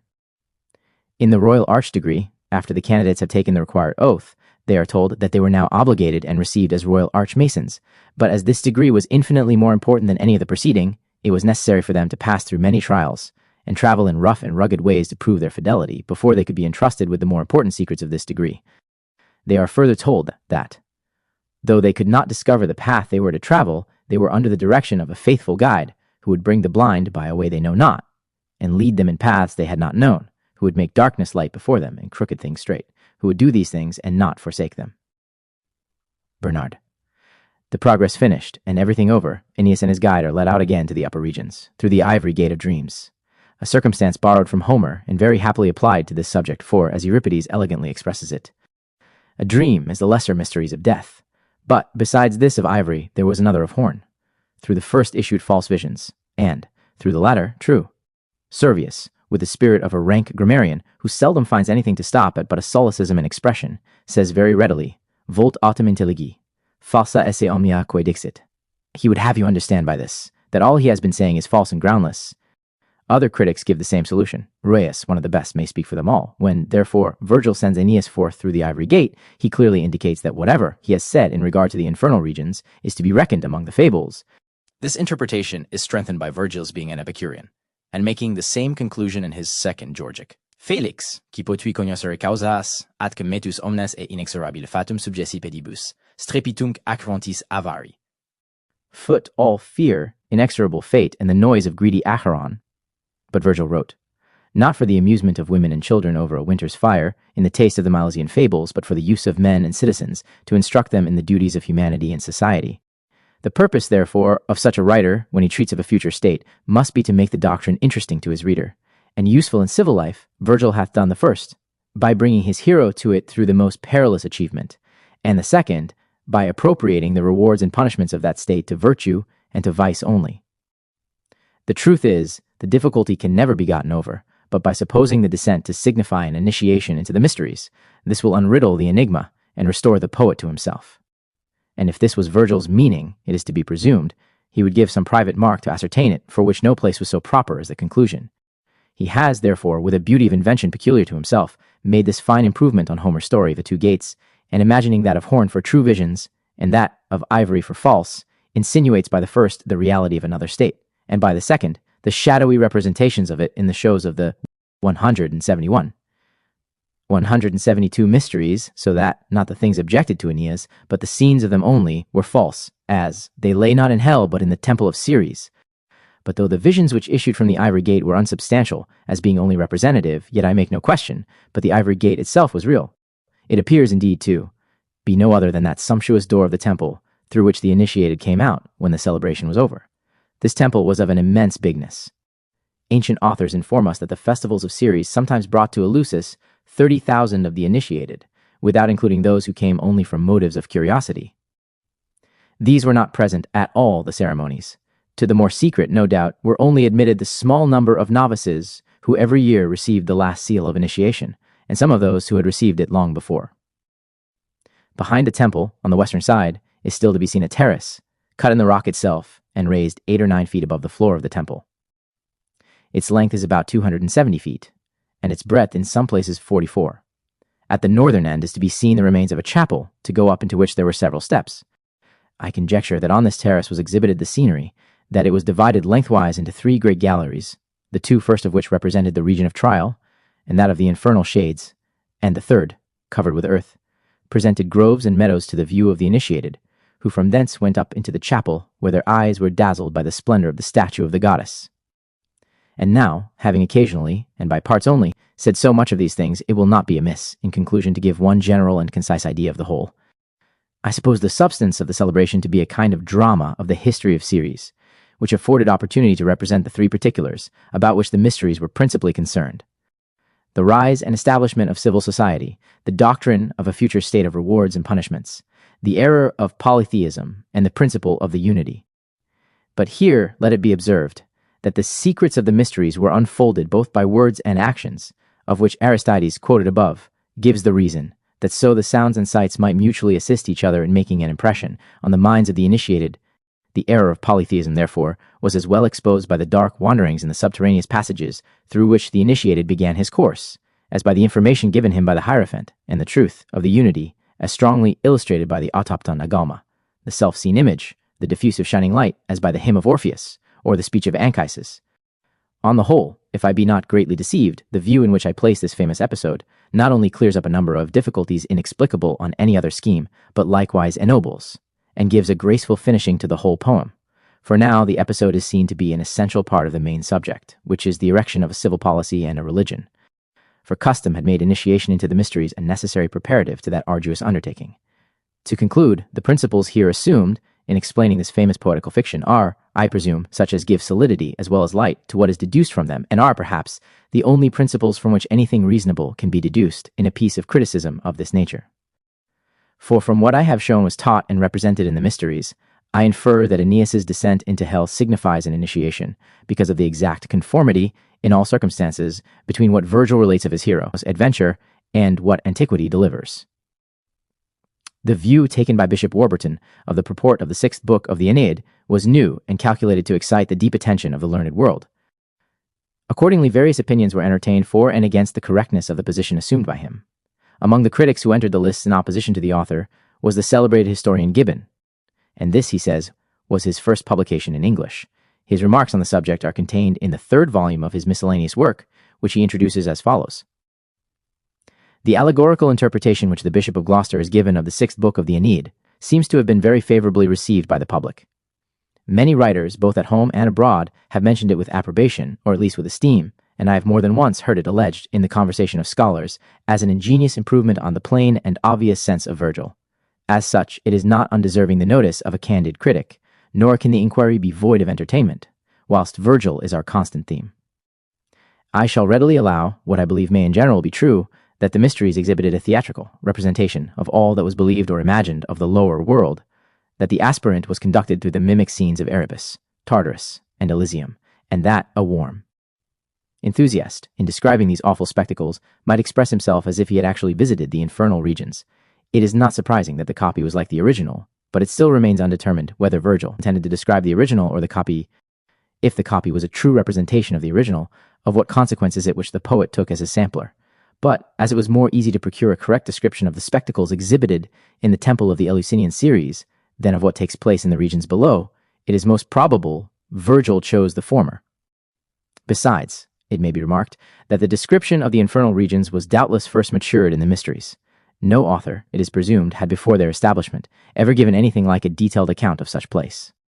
They, therefore, properly speaking, are the original, and the parallel is to be found in Virgil's description of Aeneas' descent. Mr. Voltaire showed great fickleness in his opinion on this subject, sometimes giving it in favor of Warburton's hypothesis, and at others, the contrary. Speaking of the Eleusinian mysteries, he says, the mysterious ceremonies of Ceres were an imitation of those of Isis. Those who had committed crimes confessed and expiated them, they fasted, they punished themselves, and gave alms.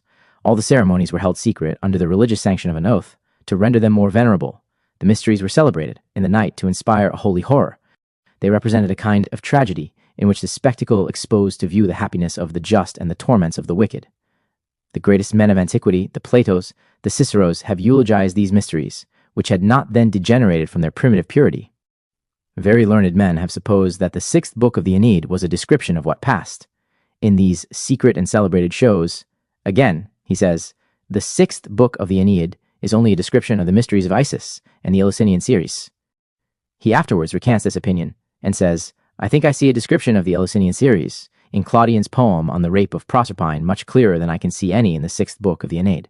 Virgil lived under a prince who joined to all his other bad qualities that of wishing to pass for a religious character, who was probably initiated in these mysteries himself, the better thereby to impose upon the people, and who would not have tolerated what would have been pretended to be such decided profanation.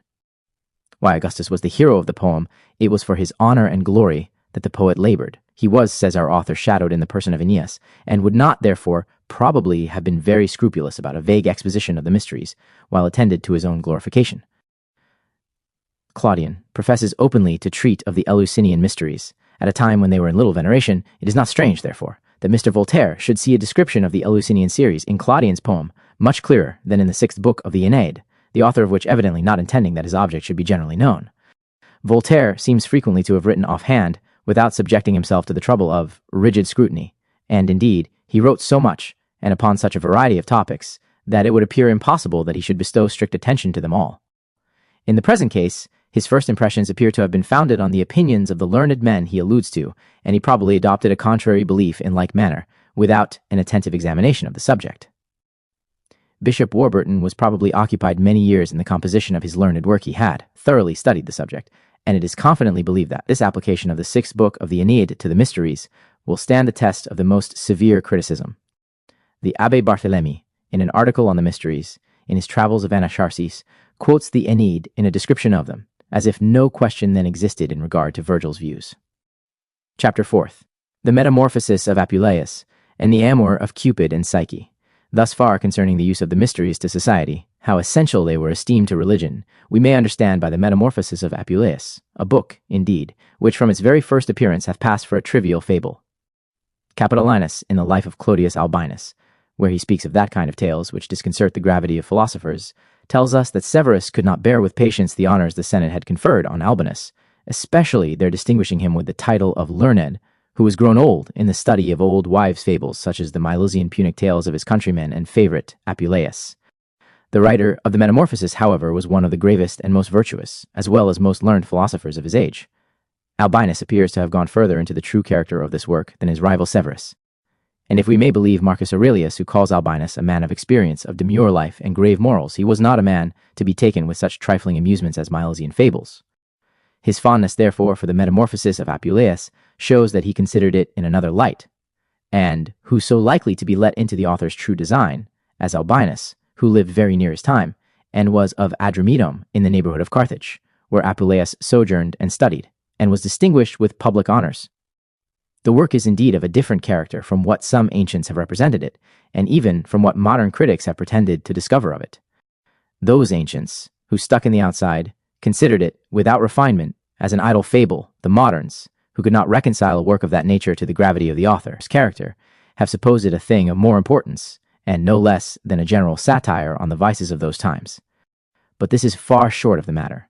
The author's main purpose was not to satirize the specific vices of his age, though to enliven his fable, and for the better carrying on his story, he hath employed many circumstances of this kind, but to recommend pagan religion as the only cure for all vices whatsoever. To give what we have to say its proper force, we must consider the real character of the writer. Apuleius, of Madura, in Africa, was a devoted Platonist and, like the Platonists of that age, an inveterate enemy to Christianity.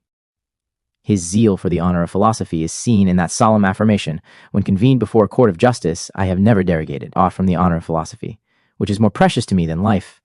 His superstitious attachment to the religion of his country is seen in his immoderate fondness for the mysteries. He was initiated, as he tells us, into almost all of them, and in some bore the most distinguished offices. In his apology before the proconsul of Africa, he says, "Will you have me relate what kind of things those were, which wrapped up in a napkin I confided to the house of Pontianus? You shall be allowed. I have been initiated in Greece into many mysteries. I carefully guard certain of their signs and tokens which have been committed to me by the priests. I say nothing unusual, nothing unknown. Ye who are present know what thing it is of Father Bacchisimistai, which you keep concealed at home, and silently venerate apart from the profane. But I, as I have said, through love of truth and duty to the gods, have learnt numerous mysteries, and very many rites, and various ceremonies. Nor do I make up this for the occasion, but it is about 3 years ago that shortly after my arrival at OEA, in a public discourse on the majesty of Aesculapius, I made some declaration, and enumerated whatever mysteries I knew. That discourse is very celebrated, is generally read, is in the hands of everybody, commended to the pious people of OEA, not so much by my eloquence, as by the mention of Aesculapius. Can it then appear strange to any body who has any knowledge of religion, that a man versed in so many? 175. Mysteries of the gods should keep certain holy trifles in his house.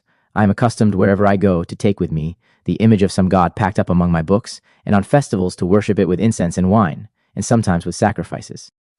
His great devotion to paganism, therefore, must needs have been attended with an equal aversion to Christianity, and it is more than probable that the oration he speaks of as made in honor of Aesculapius was in the number of those invectives, at that time so well received by the enemies of our holy faith.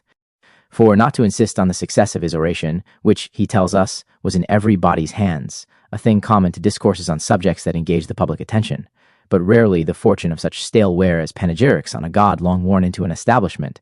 Not, I say, to insist upon this, we may observe that Aesculapius was one of those ancient heroes who were employed by the defenders of paganism to oppose to Jesus, and the circumstances of Aesculapius' story made him the fittest of any in fabulous antiquity for that purpose. Having seen what there was in the common passion of his sect, and in his own fond mode of superstition, to indispose Apuleius to Christianity, let us inquire what private provocation he might have to prejudice him against it. For a private provocation, I am persuaded he had, occasioned by a personal injury done him by one of this profession, which, I suppose, did not a little contribute to exasperate his bigotry. He had married a rich widow against the will of her first husband's relations, who endeavored to set aside the marriage on pretense of his employing sorcery and enchantments to engage her affections. Of this he was judicially accused by his wife's brother-in-law, Licinius Aemilianus, before the proconsul of Africa. Now his accuser, if I am not much mistaken, was a Christian, though this interesting circumstance hath escaped his commentators.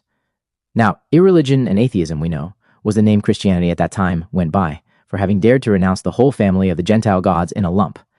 Aemilianus had made such clear work that there was not so much as an anointed stone, or a tree adorned with consecrated garlands to be found throughout his whole farm. That the atheism of Aemilianus was of this sort, and not courtly or philosophic impiety, appears from his character and station.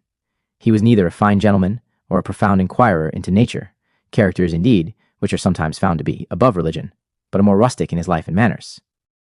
Now plain unpolished men in such a station are never without some religion or other. When we find Aemilianus, therefore, not of the established, we must needs conclude him to be a sectary and a Christian.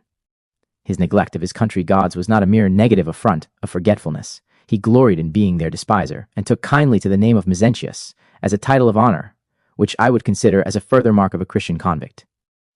He even held it an abomination so much as to put his hand to his lips when he passed by a heathen temple, the most characteristic mark of a primitive confessor, by which he could never be mistaken, nor, one would think, so long overlooked.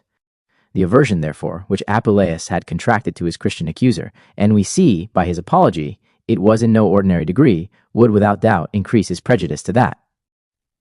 Religion. I am persuaded he gave the character of the baker's wife in his golden ass, for no other reason than to outrage our holy faith. He draws her stained with all the vices that could fall to the share of a woman, and then, to finish all, he makes her a Christian. Let us see now how this would influence his writings. There was nothing the philosophers of that time had more at heart, especially the Platonists and Pythagoreans, than the support of sinking paganism. This service, as hath been occasionally remarked, they performed in various ways and manners, some by allegorizing their theology, some by spiritualizing their philosophy, and some, as Jamblichus and Philostratus, by writing the lives of their heroes, to oppose to that of Christ. Others again, as Porphyry, with this view collected their oracles, or as Melanthius, Menander, Hicesius, and Sotades wrote descriptive encomiums on their mysteries, which last, as we shall now show, was the province undertaken by Apuleius, his metamorphosis being nothing else but one continued recommendation of them. But let us inquire into the motives our author might have for entering at all into the defense of paganism, his reasons for choosing this topic of defense, the recommendation of the mysteries. As to his defense of paganism in general, we may observe that works of this kind were very much in fashion, especially amongst the philosophers of our author's sect. He was, as we have seen, most superstitiously devoted to pagan worship, and he bore a personal spite and prejudice to the Christian profession. As to his making the defense of the mysteries his choice, still stronger reasons may be assigned. These were the rites to which he was so peculiarly devoted that he had contrived to be initiated into all the mysteries of note in the Roman world, and in several of them had borne the most distinguished offices. The mysteries being at this time become extremely corrupt, and consequently in discredit, needed an able and zealous apologist, both of which qualities met eminently in Apuleius. The corruptions were of two kinds, debaucheries and magic. Their debaucheries we have taken notice of above, their magic will be considered hereafter. But our author's close attachment to mysterious rites was, without question, the very thing that occasioned all those suspicions and reports, which ended in an accusation of magic. And, considering what hath been said of the corrupt state of the mysteries, the reader will not wonder at it. Such, then, being the general character of the mysteries, and of this their great devotee, nothing was more natural than his projecting their defense, which at the same time that it concurred to. The support of paganism in general would vindicate his own credit together with an institution of which he was so immoderately fond. And the following considerations are sufficient to show that the Metamorphosis was written after his apology, for his accusers never once mentioned the fable of the golden ass, to support their charge of magic, though they were in great want of proofs, and this lay so ready for their purpose. He positively asserts before the tribunal of Maximus Claudius that he had never given the least occasion to suspect him of magic, nusquam passus sum vel exiguam, suspicionem magiae consister. Now antiquity considered initiation into the mysteries as a delivery from a living death of vice, brutality, and misery, and in the beginning of a new life of virtue, reason, and happiness. This, therefore, was the very circumstance which our author chose for the subject of his recommendation, and as in the mysteries, their moral and divine truths were represented in shows and allegories, so in order to comply with this method of instruction, and an imitation of the ancient masters of wisdom, who borrowed their manner of teaching from thence, he hath artfully insinuated his doctrine in an agreeable fable, and the fittest one could conceive for his purpose, as will be seen when we come to examine it. The foundation of this allegory was a Milesian fable, a species of polite trifling then much in vogue, and not very unlike the modern Arabian tales. To allure his readers, therefore, with the promise of a fashionable work, he introduces his metamorphosis in this manner. And I, too, will deliver to you various fables in this Milesian style, and delight your ears in a gentle whisper, plainly intimating that there was something of more consequence at bottom. But they took him at his word, and never troubled their heads about a further meaning. The outside engaged all their attention, and sufficiently delighted them, as we may gather from the early title it bore of Asinus Aureus. From the beginning of one of Pliny's epistles, I suspect that Aurea was the common title given to the Milesian, and such like tales as strollers used to tell for a piece of money to the rabble in a circle. Pliny's words are these: Assem para et accipe auream fabulam, I, 2, EP 20. Upon one of these popular fables he chose to engraft his instruction, taking a celebrated tale from the collections of one Lucius of Patrae, who relates his transformation into an ass, and his adventures under that shape. Lucian has epitomized this story, as Apuleius seems to have paraphrased it, and the subject being a metamorphosis, it admirably fitted his purpose, as the metempsychosis to which that superstition belongs was one of the fundamental doctrines of the mysteries. The fable opens with the representation of a young man personated by himself, sensible of the advantages of virtue and piety, but immoderately fond of pleasure, and as curious of magic. He gives a loose to his vicious appetite, and the crimes and follies into which they lead him soon ends in his transformation to a brute. This contrivance of the introductory part is artful, and finally insinuates the great moral of the piece, that brutality attends vice as its punishment, and punishment by actual transformation was keeping up to the popular opinion. St. Austin permitted himself to doubt whether Apuleius's account of his change into an ass was not a true relation. I shall say nothing to this extravagant doubt, but only observe that it appears from hence that St. Austin esteemed Apuleius a profligate in his manners, and addicted to the superstitions of magic. But to proceed with his plan.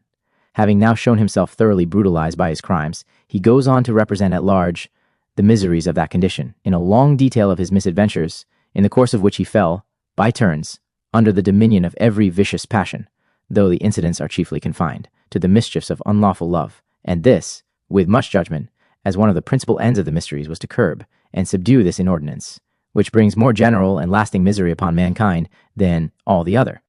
And as it was the great moral of his piece to show that pure religion, such as a Platonic philosopher esteemed pure, was the only remedy for human corruption, so, to prevent the abuse or mistake of this capital principle, he takes care to inform us that an attachment to superstitious and corrupt religion does but plunge the wretched victim into still greater miseries. This he finally illustrates in the history of his adventures with the begging priests of Cybele, whose enormities are related in the 8th and 9th books, and whose corrupt mysteries are intended as a contrast to the pure rites of Isis, with which, in a very studied description and encomium, he concludes the fable. In the meantime, matters growing from bad to worse, and Lucius plunged deeper and deeper in the sink of vice, his affairs come to a crisis. For this is one great beauty in the conduct of the fable, that every change of station, while he remains a brute, makes his condition still more wretched and deplorable. And being now about to perpetrate one of the most shocking enormities, nature, though so deeply brutalized, revolts. He abhors the idea of his projected crime. He evades his keepers. He flies to the seashore, and, in this solitude, begins to reflect more seriously on his lost condition. This is finely imagined, for we often see men, even after a whole life of horrors, come suddenly to themselves on the hideous aspect of some monster vice too frightful even for an hardened conscience to endure. Nor is it with less judgment that the author makes these beginnings of reformation confirmed by solitude, when the unhappy victim of pleasure hath broken loose from the companions and partakers of his follies.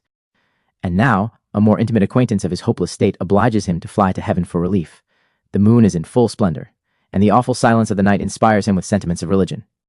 He then purifies himself in the manner prescribed by Pythagoras, the philosopher most addicted to initiations of all the early sages, as Apuleius of all the later, and so makes his prayer to the moon or Isis, invoking her by her several names of the Eleusinian series, the celestial Venus, Diana, and Proserpine. When betaking himself to repose, she appears to him in a dream, under that shining image so much spoken of by the mystics, as representing the divine nature in general.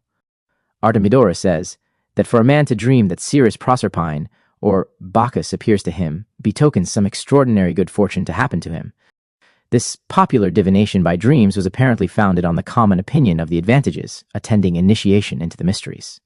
The ancient Oniric critics were not founded on the arbitrary fancies of the impostors who professed that art, but on the customs and superstitions of the times, and with a principal reference to the Egyptian hieroglyphics and mysteries.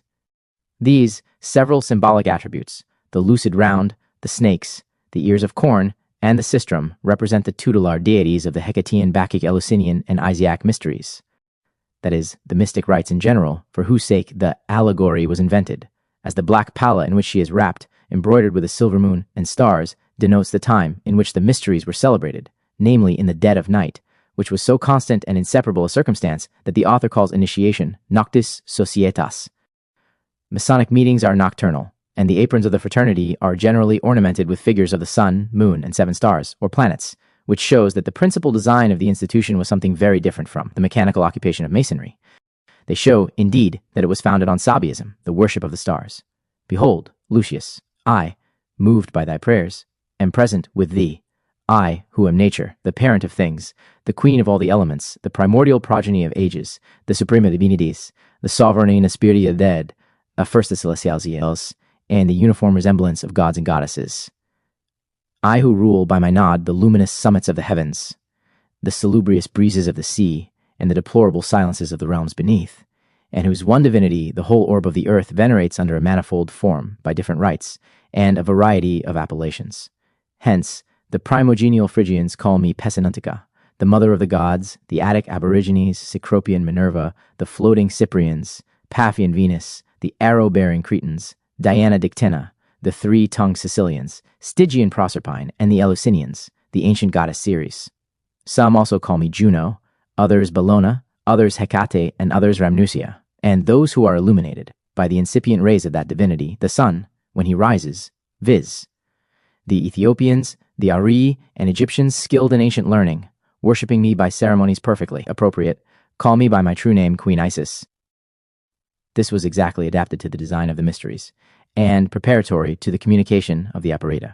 It had likewise this further use, to patch up and recommend the pagan religions, by showing that their polytheism consisted in nothing else than in giving the supreme god various names, merely expressive of his various attributes. This was the fashionable coloring, which, after the appearance of Christianity, the advocates of paganism employed to blanch their idolatry. I will only observe further that the words the Egyptians worshipping me with ceremonies perfectly appropriate insinuate what was true, that all mysterious worship came first from Egypt, this people having penetrated furthest into the nature of the gods, as the calling her who represents the mysteries in general rerum natura parens shows plainly what were the apparata of them all. Parent nature then reveals to Lucius the means of his recovery. Her festival was on the following day, when there was to be a procession of her votaries. The priest who led it up would have a chaplet of roses in his hand, which had the virtue to restore him to his former shape, but as breaking through a habit of vice is, of all things, the most difficult, she adds encouragements to her promises, nor should you fear anything pertaining to my concerns as difficult.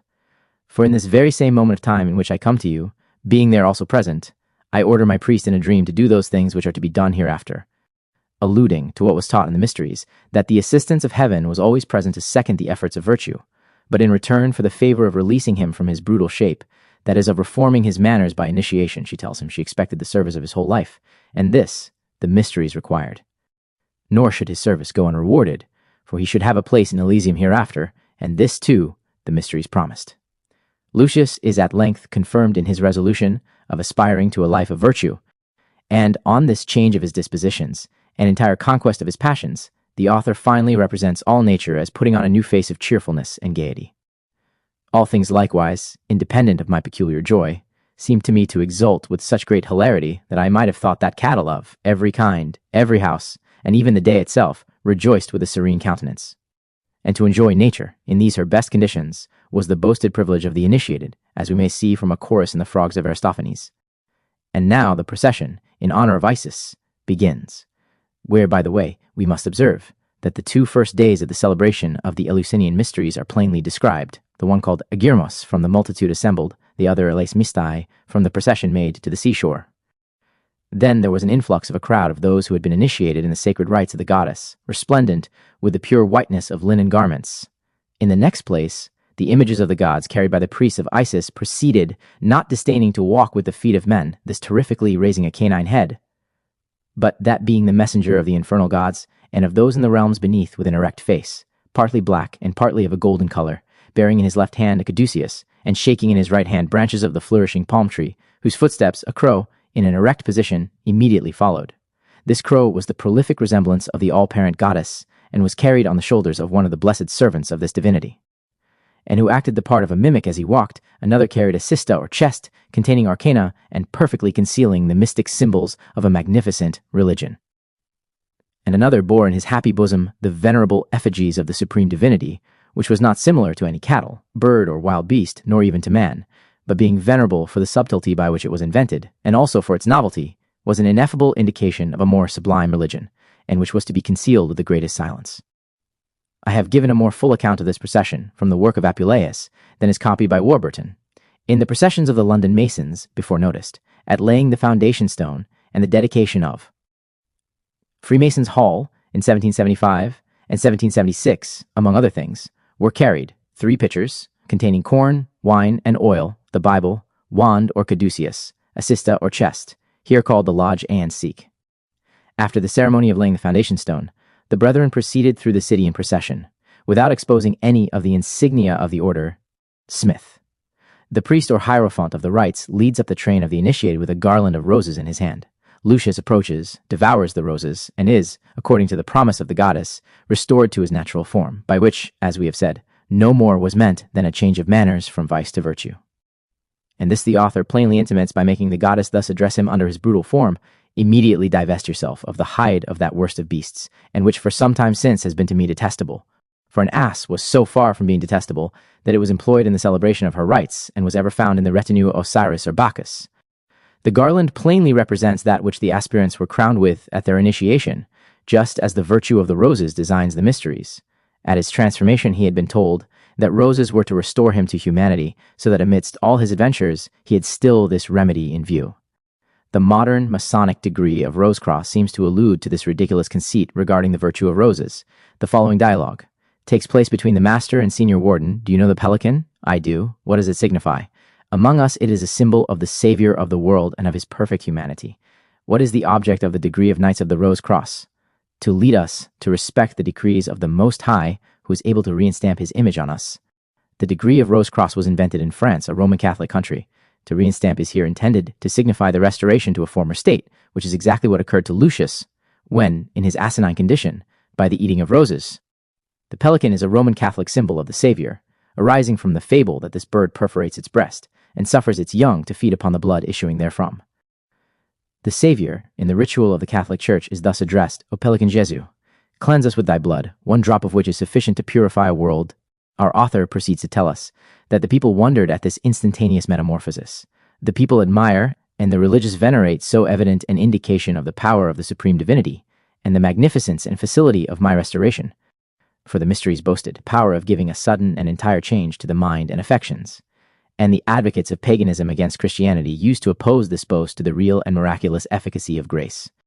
As soon as Lucius had recovered the integrity of his nature by initiation, the priest covers him, naked as he was, with a linen garment, a habit always bestowed upon the aspirant on his admission to the mysteries, the rationale of which Apuleius himself gives us in his Apology. Wool, the excretion of the most sluggish body belonging to the herd, was for that reason pronounced by Orpheus and Pythagoras to be a profane raiment.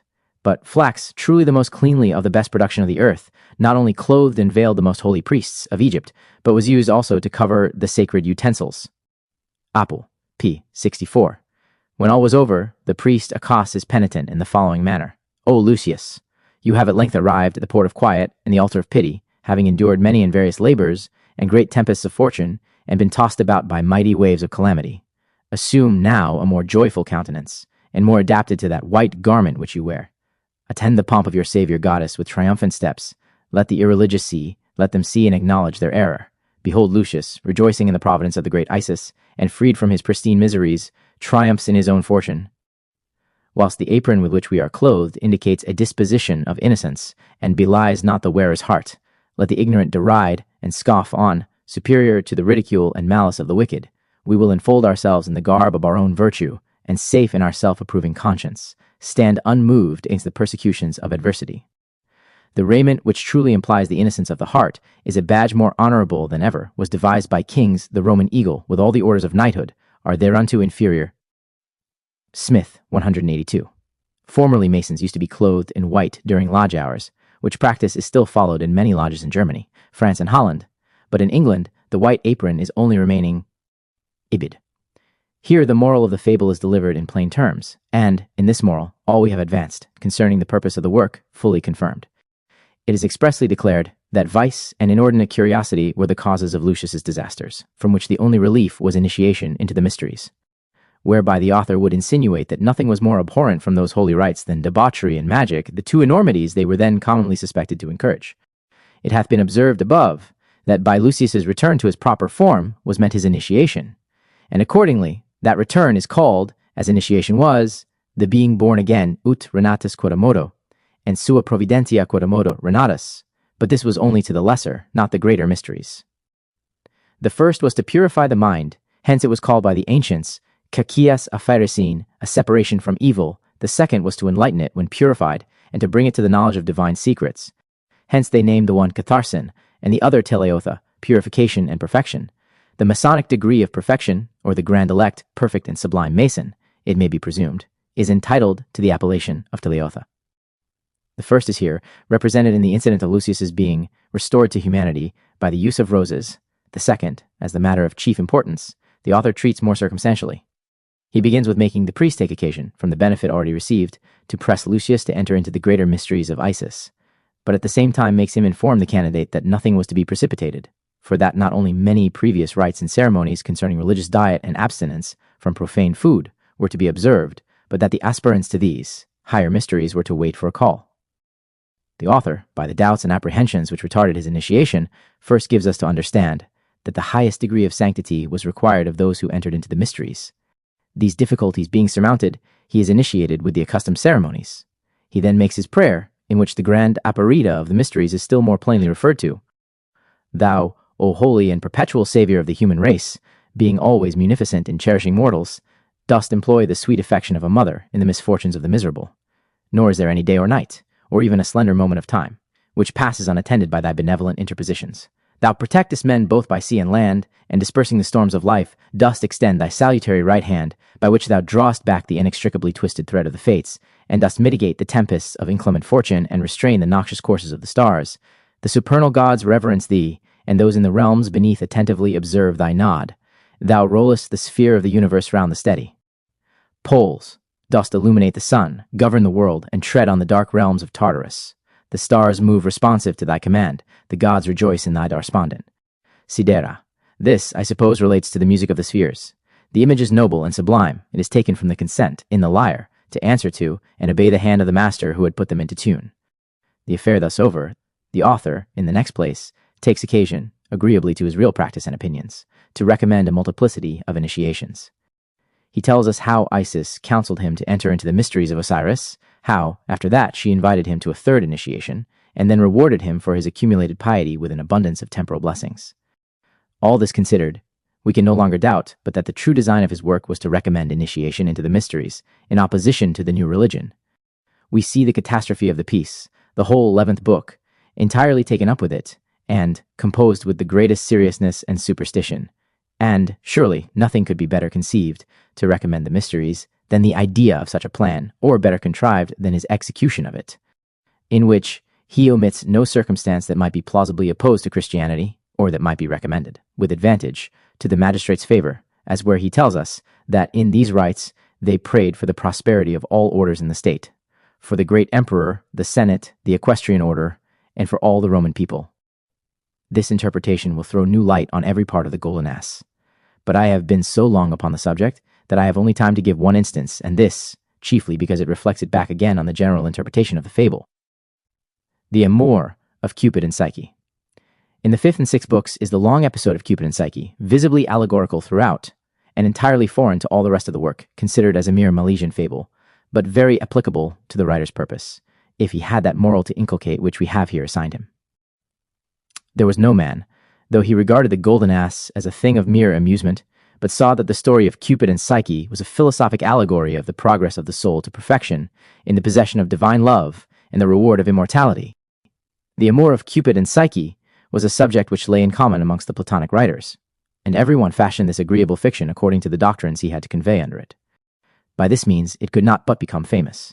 The remaining monuments of ancient sculpture convince us that it was very famous, in which nothing is so common as the figures of Cupid and Psyche in the various circumstances of their adventures. Now we have shown at large that the professed end of the mysteries was to restore the soul to its original rectitude, and to encourage good men with the promises of happiness in another life. The fable, therefore, of Cupid and Psyche, in the fifth and sixth books, was the finest and most artful preparative for the subject of the 11th, which treats of the mysteries. But if we look more nearly into this beautiful fable, we shall find that, besides its general purpose, it has one more particular. We have observed that the corrupt state of the mysteries in the time of Apuleius was one principal reason of his undertaking their apology. These corruptions were of two kinds, debaucheries and magic. Their debaucheries have been taken notice of above. Their magic was of three sorts: the magic of invocation, or necromancy, the magic of transformation, or metamorphosis, and the magic of divine communication, under a visible appearance, or theurgy. The shows of the mysteries seem to have given birth to the first, the doctrine of the metempsychosis taught therein to the second, and the apereta concerning the divine nature to the third. The abomination of the two first sorts was seen by all, and frankly given up as criminal, but the fanatic Platonists and Pythagoreans of the latter ages, espousing the third, occasioned it to be held in credit and reverence. So that, as Heliodorus tells us, the Egyptian priests affected to distinguish between the magic of necromancy and the magic of theurgy, accounting the first infamous and wicked, but the last very fair and even commendable. For now both those fanatics had their philosophic mysteries, the rites of which consisted in the practice of this theurgic magic. These were the mysteries, to observe it by the way, of which the Emperor Julian was so fond that he placed his principal felicity, as the Christians did his principal crime, in their celebration.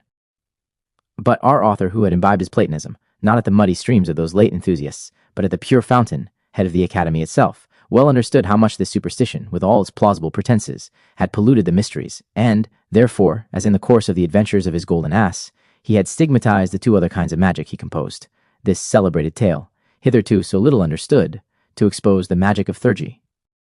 It is, as we said, a philosophic allegory, delivered in the Adventures of Psyche, or the soul, whose various labors and traverses in this progress are all represented as the affects of her indiscreet passion for that species of magic called theurgy. To understand this, we must observe that the enthusiastic Platonists, in their pursuit of the supreme good, the union with the deity, made the completion and perfection of it to consist in the theurgic vision of the autopton agalma, or the self-seen image, that is, seen by the splendor of its own light. Now the story tells us there were three sisters, the youngest of whom was called Psyche, by which we are to understand the three peripatetic souls, the sensitive, the animal, and the rational, or, in other words, sense, appetite, and reason, that the beauty of Psyche was so divine that men forsook the altars of the gods to follow and worship her, according to the ancient aphorism.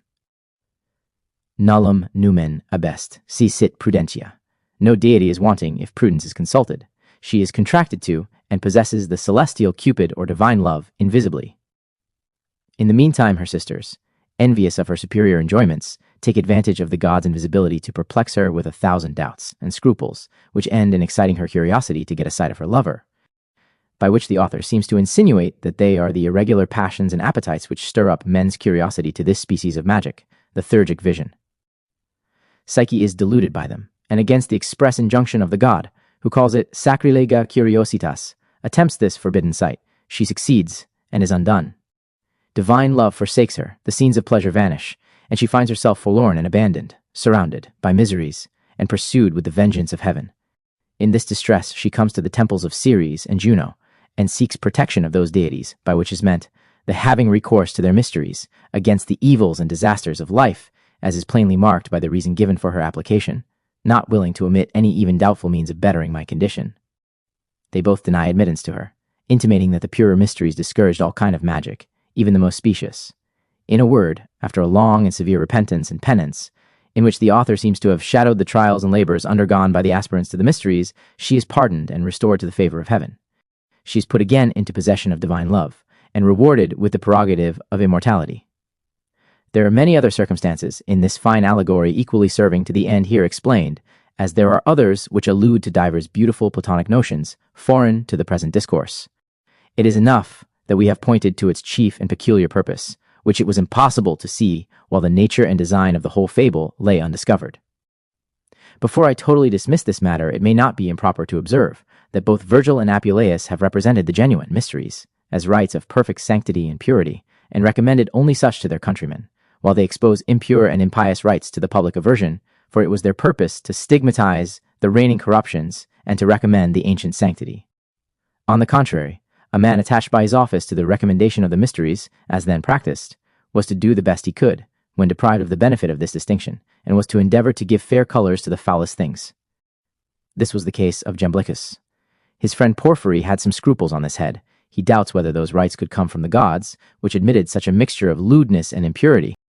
Such a mixture Jamblichus confesses, but at the same time endeavors, 186, to account for their divine original by showing that they are only the emblems of natural truths, or a kind of moral purgation of the inordinate passions. Hitherto we have considered the legislator's care in perpetuating the doctrine of a future state, and if I have been longer than ordinary on this head, my excuse is that the topic was new, and the doctrine itself, which is the main subject of the present inquiry, much interested in it. Theurgy. Theurgy is compounded of theos, God, and ergon, work, and signifies magic operating by divine or celestial means, or the power of doing extraordinary and supernatural things by lawful means, as prayer, invocation of God, etc., called by some white magic. Bailey. Theurgy was, according to them, a divine art, which served only to advance the mind of man to the highest perfection, and render the soul more pure, and they, who by means of this magic had the happiness to arrive at what they called autopsia, or intuition, a state wherein they enjoyed intimate intercourse with the gods, believed themselves invested with all their power, and were persuaded that nothing to them was impossible.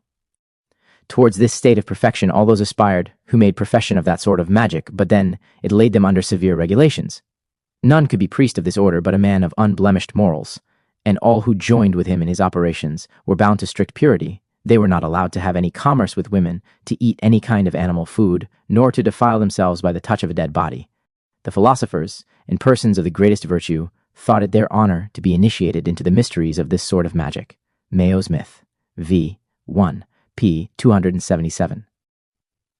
Thomas Taylor, in a note to his translation of Jamblichus, observes, "This art of divine works is called theurgy, in which Pythagoras was initiated among the Syrians, as we are informed by Jamblichus in his life of that philosopher. Proclus was also skilled in this art, as may be seen in his life by Marinus.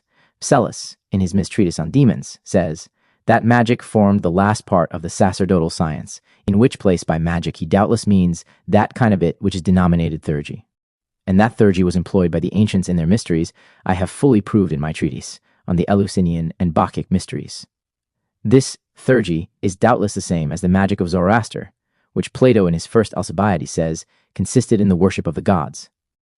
The Emperor Julian alludes to this theurgical art in the following extract from his arguments against the Christians preserved by Cyril, for the inspiration which arrives to men from the gods is rare, and exists but in a few. Nor is it easy for every man to partake of this, nor at every time. It has ceased among the Hebrews, nor is it preserved to the present time among the Egyptians. Spontaneous oracles also are seen to yield to temporal periods. This, however, our philanthropic Lord and Father Jupiter, understanding that we might not be entirely deprived of communion with the gods, has given us observation through sacred arts, by which we have at hand sufficient assistance. This art was professed by the early Masons, as appears by an examination of one of the Brotherhood by King Henry VI. It is, as before observed, a fundamental doctrine of the Roman Catholic Church. The priests of Egypt, Persia, India, etc. pretended to bind the gods to their idols, and to make them descend from heaven at their pleasure, they threatened the sun and moon to reveal the secret mysteries, to shake the heavens, etc.